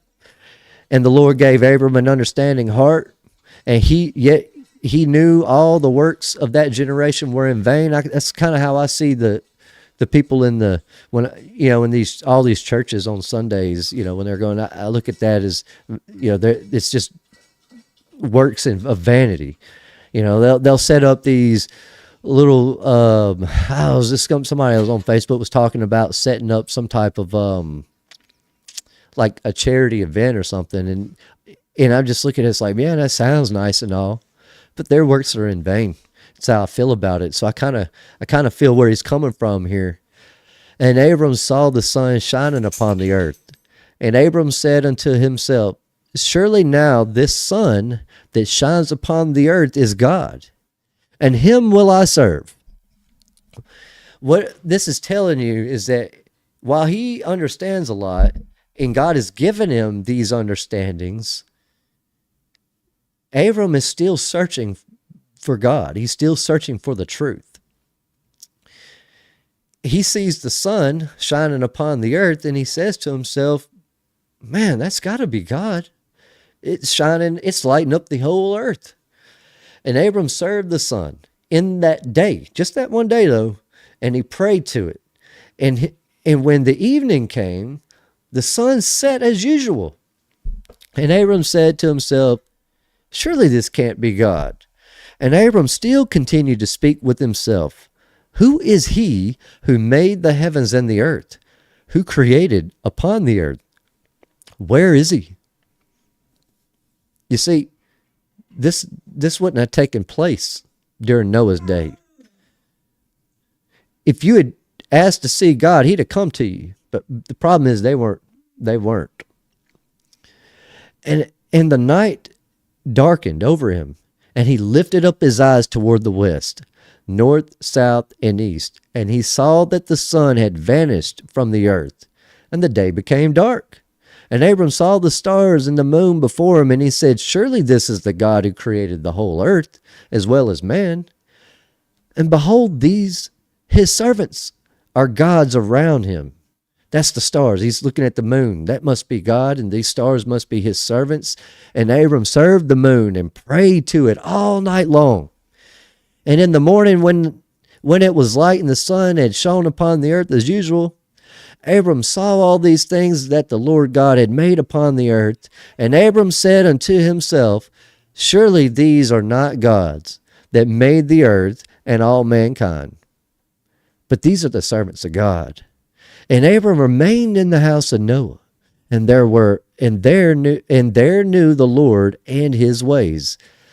Noah's teaching him. He's going to show him everything he knows. I mean, that's what I would do if I were Noah, and one of my younglings come to me. Come here, little fella. Let me teach you about God. And Noah, and there knew the Lord and his ways, and he served the Lord all the days of his life. And all that generation forgot the Lord, and served other gods of wood and stone, and rebelled all their days. You know, sometimes I feel like this. I feel like I'm the only one that knows anything about God, and that everybody else has this false belief or thought in it. But that ain't true. Not like this. He literally was alone in the world. We think we're alone. That's a lonely life right there. To be the only one to really know the Lord and nobody else does, that's a lonely life. We know plenty of people that know the Lord. Whether we feel alone or not, there are tons of people that know the Lord. They may not know every bit of it the way we know it in the Little Season community, but they do know the Lord. And so it's a blessing that we're not technically ever going to be alone in this world. That's another thing that goes into that whole it's a blessing to be here in this day and this time. Give me one moment. Cowgirl. No. No. No. No. Stop. No. You're not getting out. Hey. Boy, get over there. Lay down.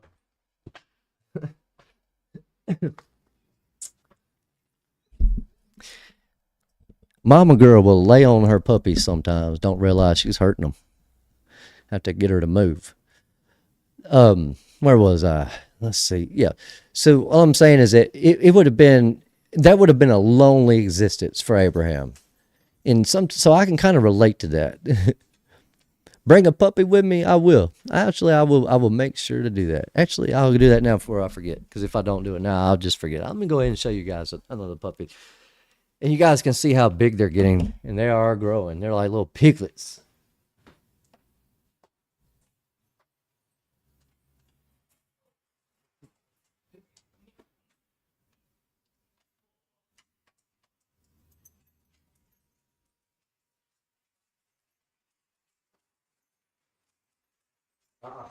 Nope. Wee.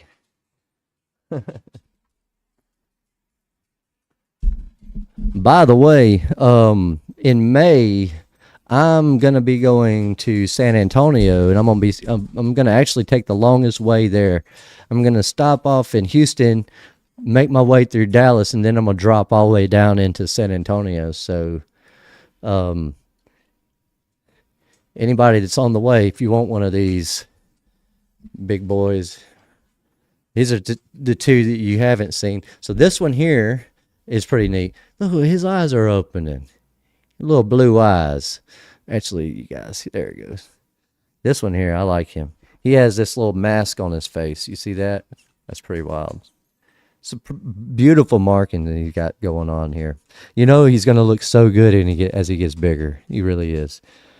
But look at that. He's just little thing. The other night I had a whole bed full of them. I just grabbed them all and put them in the bed with me, and then the two big dogs, they come in, we're all just crowded in my bed. We were just having a good time enjoying that. And this is another one. This one here is almost completely white except for this little bitty gray dot right here on his little butt. Right there in his little rear end right there.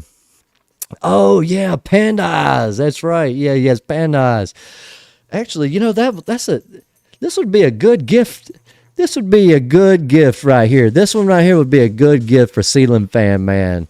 I don't know where Ceiling Fan Man lives exactly, but if there's a way to get him this dog, maybe you guys can help me, and we can get this pup to him. I would love for Ceiling Fan Man to have this little panda baby right here.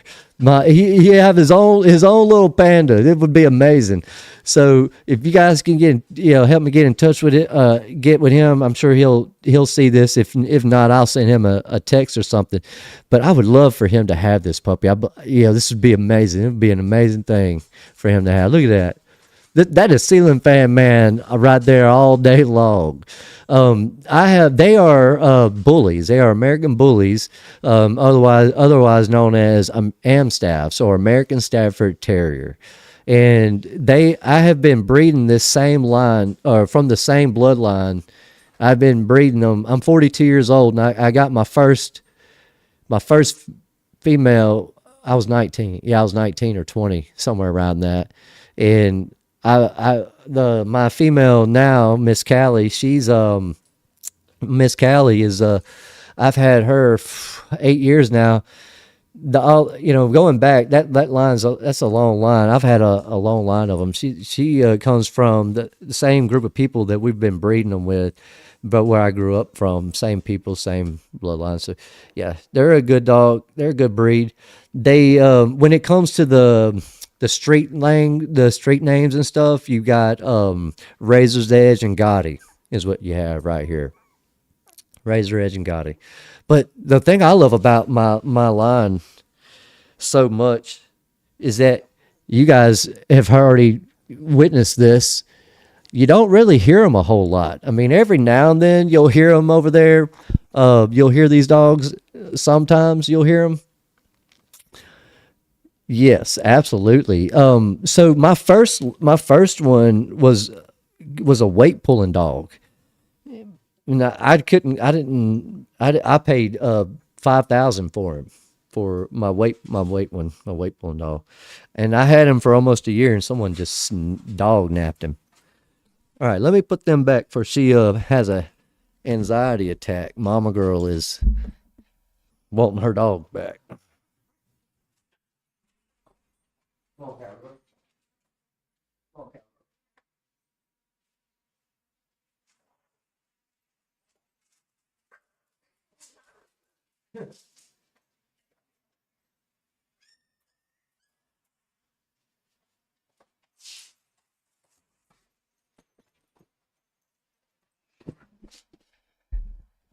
right. All right. This is going to go a little over 2 hours tonight. We've been dealing with some distractions this evening. We've had puppy distractions, and of course, I had my little season spill went a little longer than I expected. I just wanted to clarify some stuff about myself when it comes to the little season and the understanding of the time we're in. Whew, sorry, I'm out of breath. Let me get a drink.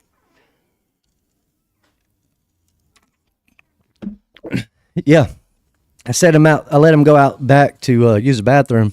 Went out there to get him, and just gone.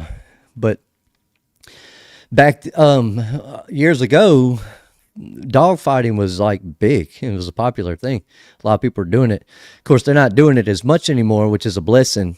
That they finally, at least the system was able to kind of shut that down for the most part. I know it still happens in certain dark corners of the world, but for the most part, it doesn't happen that often anymore.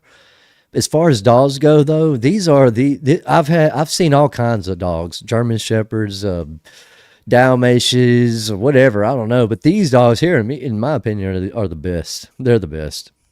They're easy to get along with. They're easy to train. You see mine, they don't hardly ever bark. And even when my roommate comes in, they don't bark. Or when they'll get the zoomies, it's about it.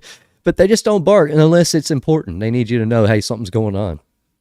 Like they know who's supposed to be here and who's not. So it's good. And at one point, I was moving into a new house and it wasn't ready. But I needed a place to stay, and I didn't want to do an apartment because it was going to cost not an apartment, but a hotel, because that would have cost too much. And I needed like 4 or 5 months or something like that, so I had to rent an apartment. And I stayed in this apartment. I ended up staying in that apartment for a whole year, and I was on the second floor with these 2 dogs, and no one even knew I had them the whole time I was there. So I have a really good breed in line with these dogs, and every time, this is like the last litter I'm going to have, by the way.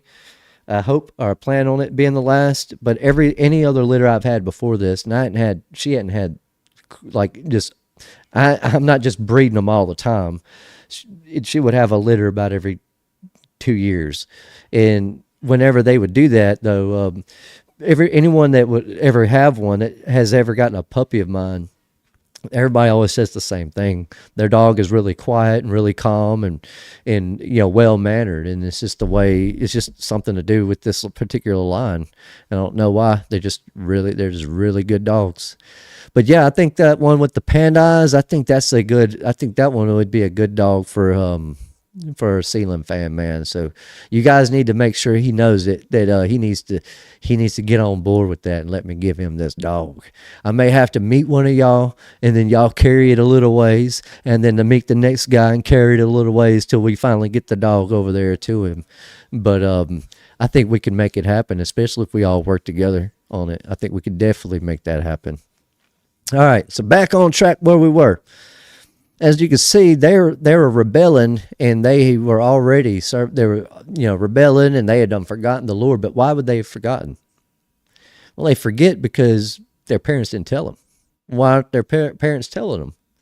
Well, maybe because they don't know, and maybe they don't know, or they're afraid. They don't want to talk about it because it's taboo. Just like today, talking about Jesus out in public, it's taboo. We don't want to hear it, and we don't do it. We don't talk about that.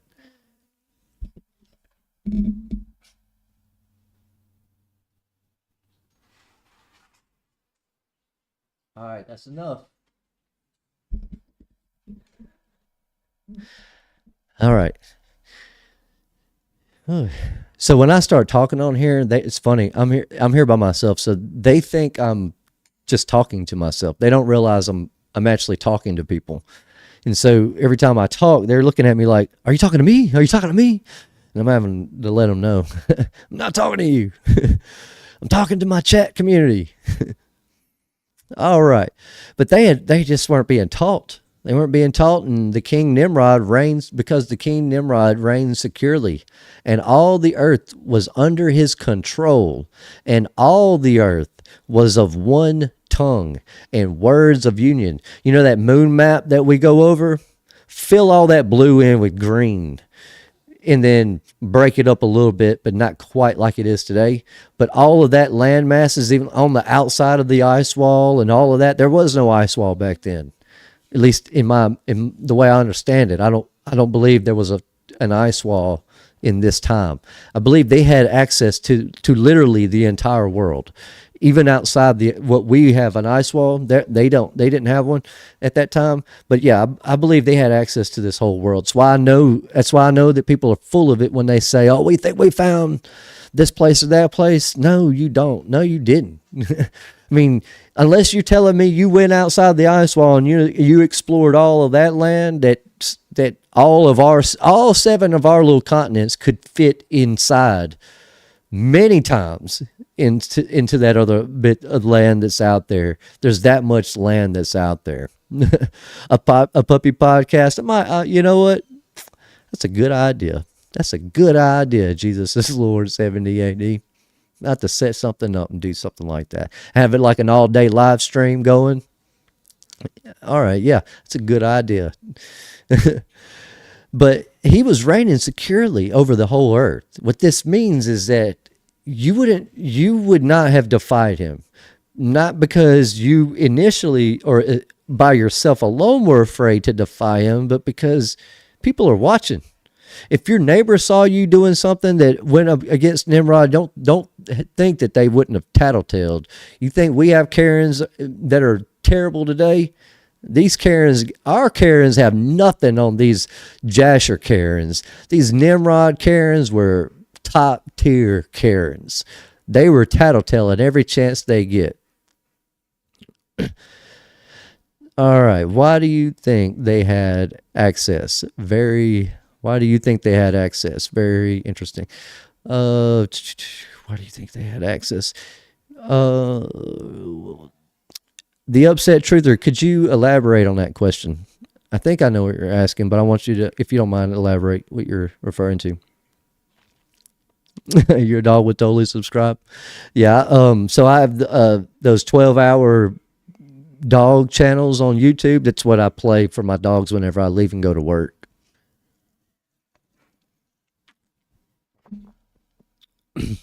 But all I'm saying is that we think our Karens are bad. These are super Karens back then. And all the princes of Nimrod and his great men took counsel together.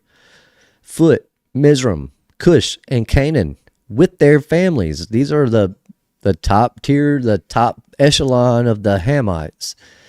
And they said to each other, "Come, let us build ourselves a city, and in it a strong tower, in its top reaching heaven.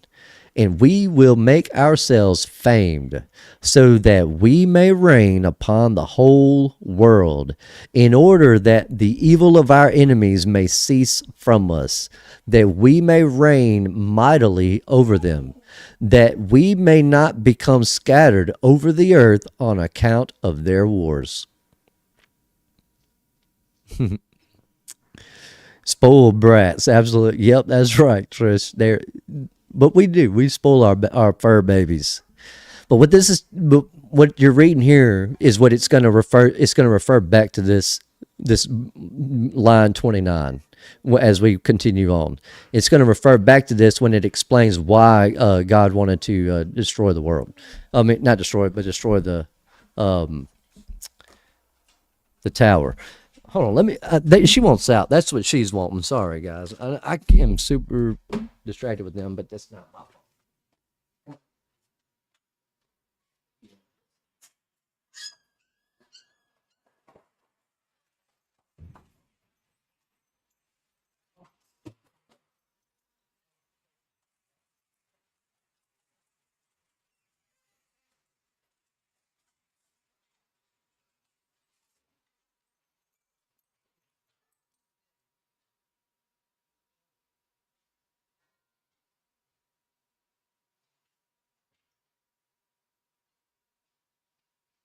Oh, what? You want out?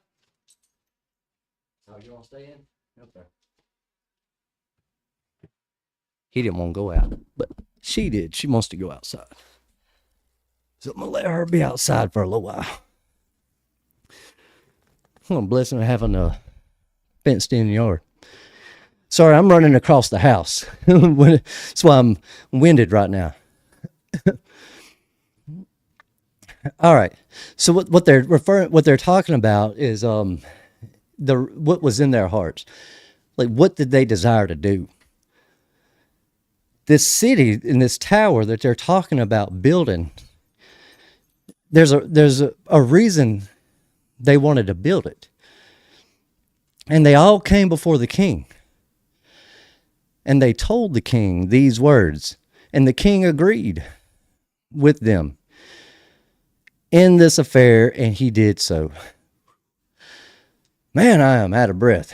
I was trying to be quick. And all the families assembled, consisting of about 600,000 men. And they went to seek an extensive piece of ground to build the city and the tower. And they sought in, actually, I've been reading this, and I'm not letting you guys see what I'm reading. My fault. That's because I got distracted. But then puppies, you guys allowed me to get distracted. Shame, shame. And all the families assembled, consisting of about 600,000 men. And they went to seek an extensive piece of ground to build the city and the tower. And they sought in the whole earth, and they found none like one valley. They found none like one valley at the east of the land of Shinar, about 2 days' walk. And they journeyed there, and they dwelt there. And they began to make bricks and burn fires to build the city and the tower they had imagined to complete. And the building of the tower was unto them a transgression and a sin. And they began to build it. And whilst they were building against the Lord God of heaven, they imagined in their hearts to war against him, to ascend into heaven. And all these people and all the families divided themselves in three parts. The first said, we will ascend into heaven and fight against him. The second said, we will ascend to heaven and place our gods there and serve them. And the third part said, we will ascend to heaven and smite him with bows and spears. And God knew all their works, all their evil thoughts, and he saw the city and the tower which they were building. Get it together. I'm trying. Sorry. I'm sorry. All right. Oh, JT's in the house. What up, brother? Good to see you. But so that's what you're seeing is what was in their hearts, is what they planned to do. And what did they plan to do? It tells us right here. And they divided themselves into three parts. The first said they'll go to heaven. They're going to fight God. The second says they're going to go to heaven and place their own gods and serve them. And the third says that they will go to heaven and they're going to kill God with bows and spears. And when they were building, they built themselves a great city and a very high and strong tower. And on account of his height, the mortar and bricks did not reach the builders in their ascent to it, until those who went up had completed a full year.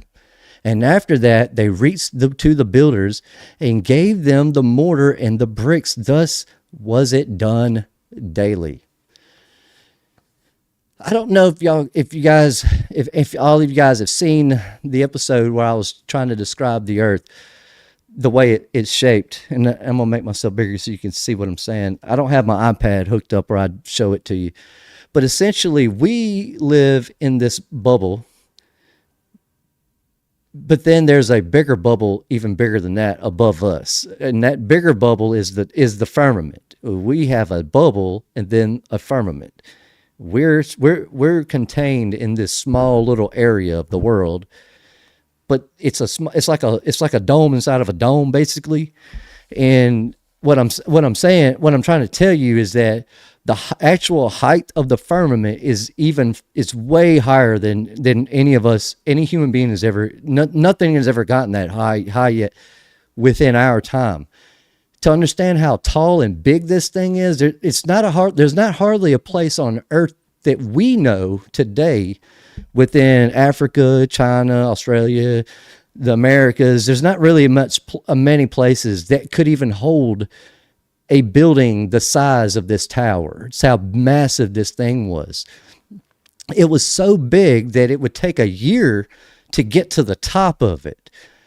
And so you can imagine if you're at the very top and you needed something like shelving, or let's say you need some granite countertops, and you send an order down, it's going to take a year to get them, maybe even longer, because it may take people time to figure all out what it is that you needed and how to get it to you.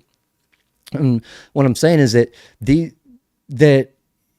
it would have been like, you would have been really upset if you'd have been sitting up there, or if you were the one carrying whatever it is up there, and you just been dragging whatever it is up there for a whole year, and then you get all the way up there and find out that you're wrong. They would be upset with you. You would be upset for wasting your time, and now everybody's wasting their time, and all that's all that is. That's all it's trying to tell you there.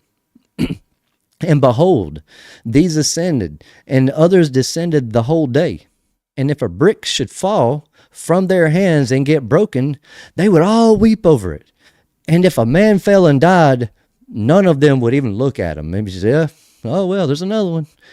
And the Lord knew their thoughts.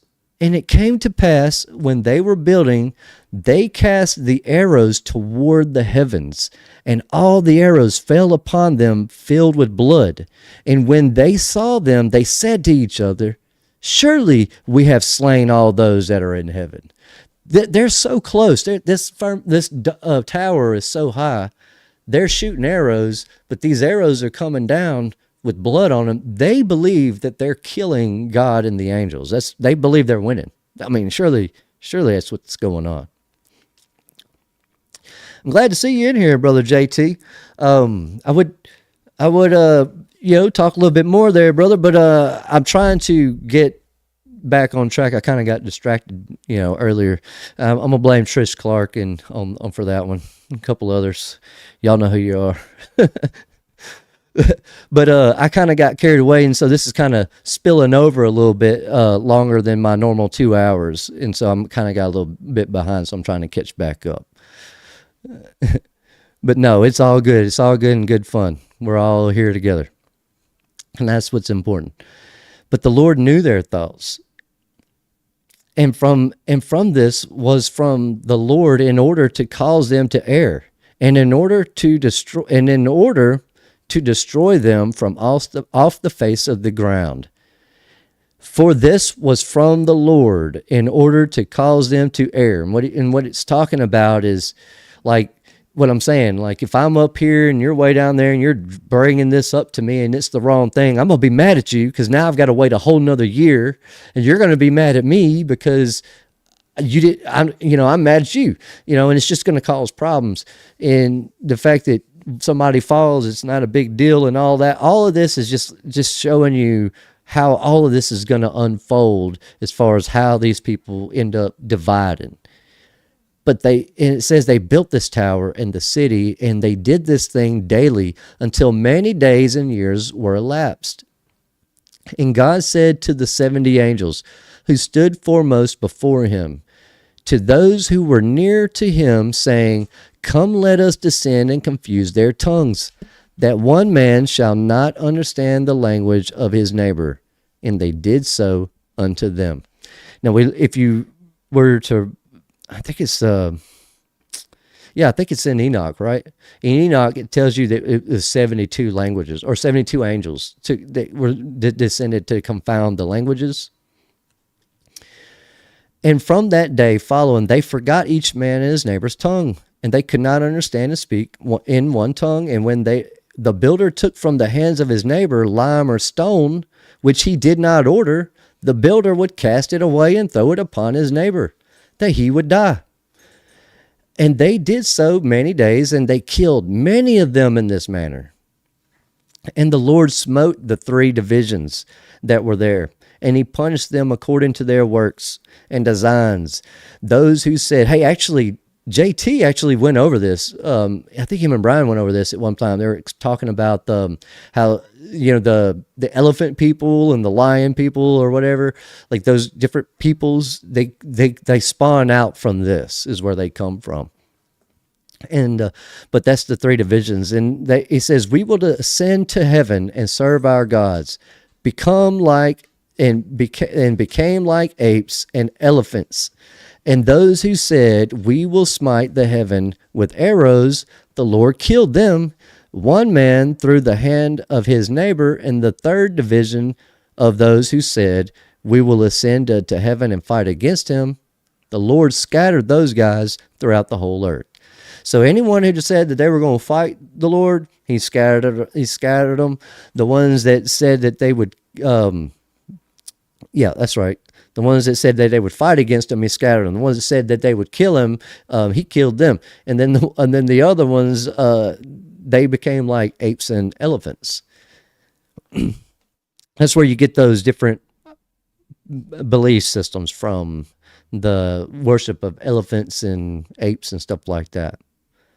And then it says, and those who were left amongst them, when they knew and understood the evil which was coming upon them, they forsook the building, and they also became scattered upon the face of the whole earth. And they ceased building the city and the tower. Therefore he called that place Babel, for there the Lord confounded the language of the whole earth. Behold, it was at the east of the land of Shinar. And as to the tower which the sons of men built, the earth opened its mouth and swallowed up 1/3 part thereof. And a fire also descended from heaven and burned another third. And the other third is left to this day. And it is of that part which was aloft. And its circumference is 3 days' walk. It would take them that, and I'm assuming that that's 3 whole 12-hour period days. That's how long it would take to walk around this thing. How big it was. And we will look at that and think, man, it can't be that big, because I mean, we could walk pretty far in a day, and we're just regular sized people. Yeah, that's true, but we're not as big as these people. Them guys walking a whole day would be a lot further distance than you and me walking right now. They would have been able to manage this. In other words, what they're telling you is that this thing was huge. It would have been like the size of a state even. It was just a massive thing. I mean, we can't really fathom it. There's nothing on earth today that's anywhere near the size of this thing. It says, as to the tower which the sons built, the earth opened its mouth and swallowed up 1/3 part thereof, and a fire also descended from heaven and burned another third, and the other third is left to this day. And it is that part which was aloft, and its circumference is as 3 days' walk. Read that again. The earth opened its mouth and swallowed up 1/3 part thereof. You remember my moon map, how it shows on, like, actually looking at it, so it shows like on one side of that moon map that it's got a bunch of land. Me and Connor, we call that Pangea. And then over here you have our little 7 continents, but then up in the top left corner there's nothing there. It's just a bunch of water. That's what it's talking about. That's where that other bit of land went. It says the earth opened its mouth and swallowed up 1/3 part thereof. And a fire also descended from heaven and burned another third, and the other third is left to this day. That's us. That's us down here. That's what it's talking about. And many of the sons of men died in that tower, a people without number. You just don't know. There's so many of them. There's no way to tell how many people actually died throughout this thing. When we come back Thursday, we're going to pick up on chapter 10. Chapter 10 is going to be a fun one. I'm actually looking forward to that one. That's this here. Let me go back, and I never did make myself small again, did I? You guys have been seeing Big Rev all evening. But that's this one here. So episode 10 is going to be Thursday. We're going to pick back up in chapter 10, and I promise I will be less distracted Thursday. I'm going to be a man of my word. In fact, I'm not going to promise. I'm going to let my yeses be yeses and my noes be noes. But breaking Jasher, the shattered world and the shadow of scattering. What we're going to go over is where a lot of these people ended up moving to and going to throughout the world after the after the end of Babel, whenever everybody started having the different languages and whatnot. That's when you start seeing these civilizations start popping up all over the world. That's what we're going to go over there in the next episode. So I'm going to look forward to that. I know you guys will probably enjoy all this. There's oh man, I can't ever remember that lady's channel. Madeline gives her praise a good bit. She does really good though. She's actually going over the Tartarian Israeli tribes, the 12 tribes of Israel, and how she's kind of going over the maps, the Tartarian maps, and showing where all these bloodlines moved to. That's not these people though. We're not to that. This is way before all of that. This is a totally different time period. This is pre-Tartaria, even pre-millennial kingdom. It may be that Blix. I don't know. She's done I can't remember. I will try my best to, in fact, I'll look it up in a little bit and I will link that. And so you guys can see go to her channel and see what I'm talking about there. But she does a really good job, with what she's talking about. But she's talking about a different thing, but it's kind of like this though. She's showing you where they went. I'm about to show you where these people in this day, where they all went. The next episode or two, that's what we're going to be going over and showing you where all these places are. I'm going to try to pull up where I think Shinar would be. But I don't want to spoil that for you guys tonight. I've been distracted enough, and that is you guys' fault. No, I was kidding. That's my fault too. Now, leaving Babylon, though, she does a really good job with her the North series, her Tribes of the North series. But no, it's not leaving Babylon. I guess she's a friend of leaving Babylon. I just don't know the name of her. I'd look it up. I'm gonna have to scroll through all my likes and stuff to find it. What the name of her channel is. I don't know why I'm subscribed to it, but it's just like a lot of these content creators I'm subscribed to. I don't know what happens. It just doesn't pop up when I go looking for them. I have to do a lot of digging to find people. I know when JT's mixtape's going to come out on Monday, and I still have to go look for it. It's crazy. I don't know why they're doing that, but it's just the way it goes. Jana, I think that's her name. That might be it. I think you're right. I believe that's it. Anyways, I'm not sure. I'll find that but you'll like her. She has a really good series going on right now, and she's going over the 12 tribes of Israel and showing that they're not exactly lost, except we're lost. We are those 12 tribes. What I'm trying to explain with all of that is that this man Abraham becomes the father of all nations. How is that possible?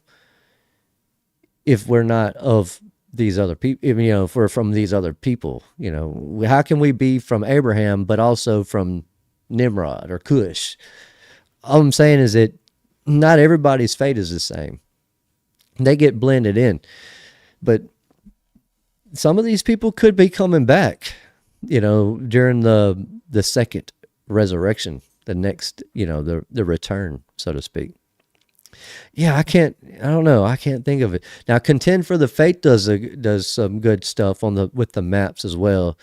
But no, it's a particular lady in the series. As soon as I get out of here, I've got to get outside to my dogs, but as soon as I get off of here and get back over here to my computer, I'm gonna look that up. I want y'all to know what I'm talking about in that link, and I feel bad that I don't remember her name, but I think her name is Janet. I just can't think of her. Yeah, I just can't think of the name of her channel right now off the top of my head. But she has to. It's not an easy thing what she's doing. I get where she's coming from. It takes she's doing some really good work, but she can't just make a video every day. Like I can do a live every day if I wanted to. She can't do that with this. It's taking time, but she's moving through it pretty good and pretty easily, and pretty smoothly, in my opinion.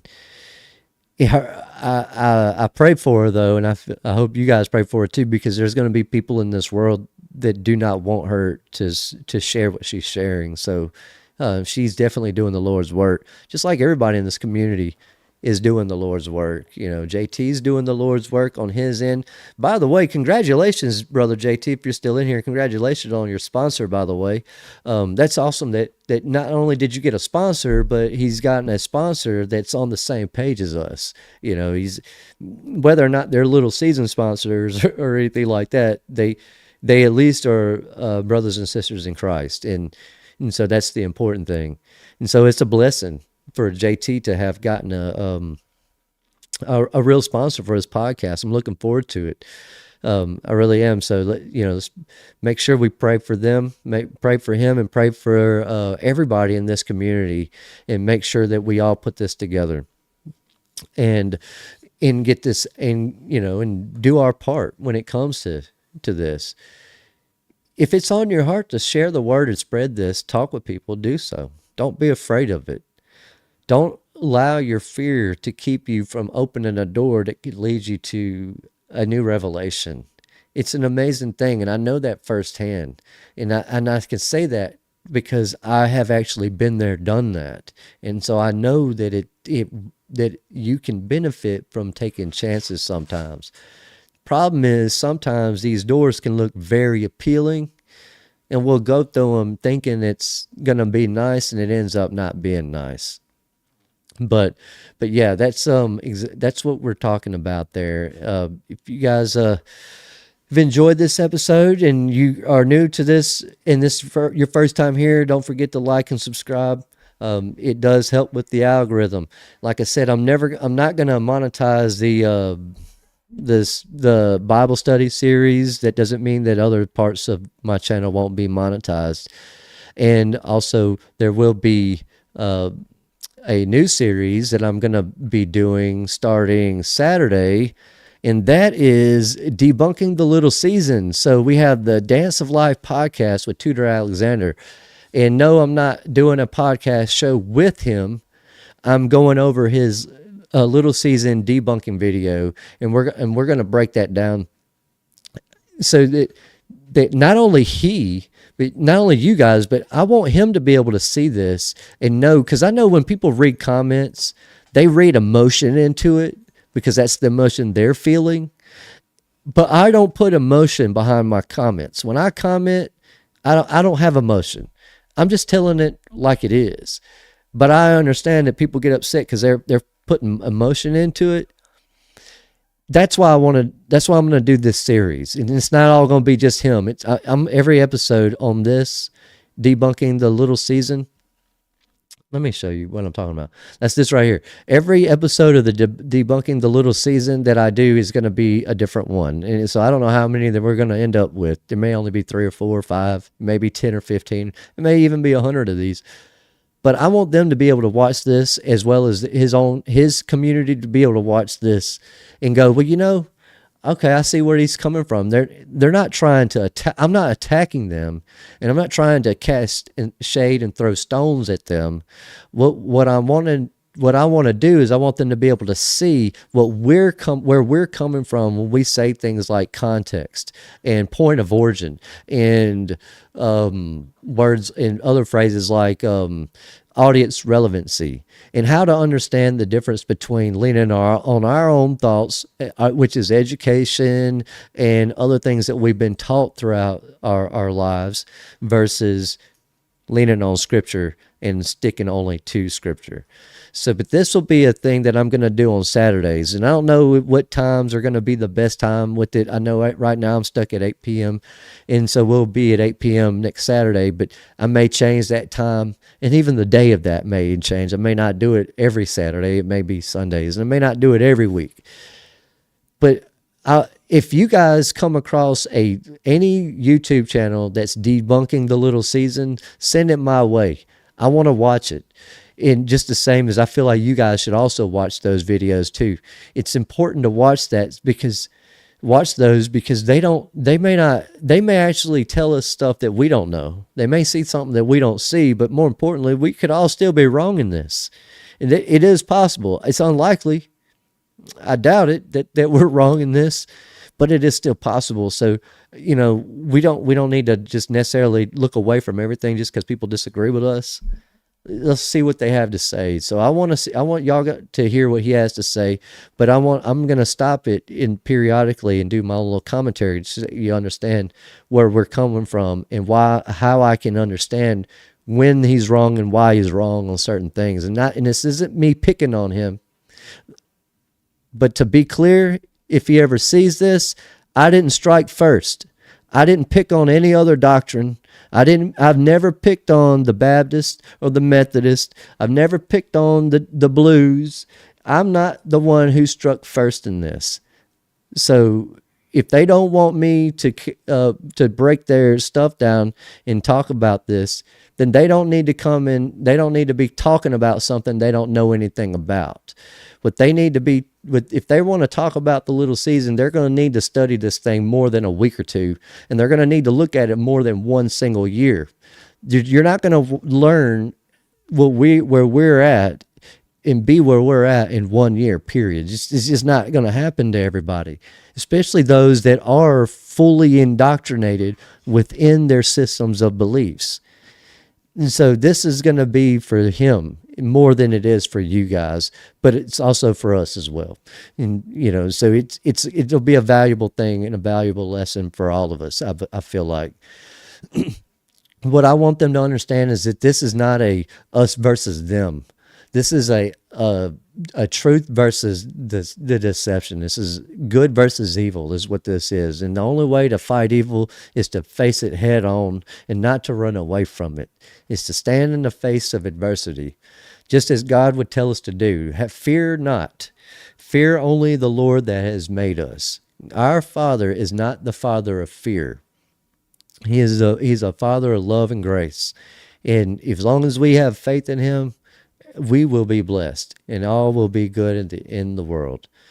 Look, you guys are super amazing, and I'm thankful and blessed to have each and every one of you here this evening.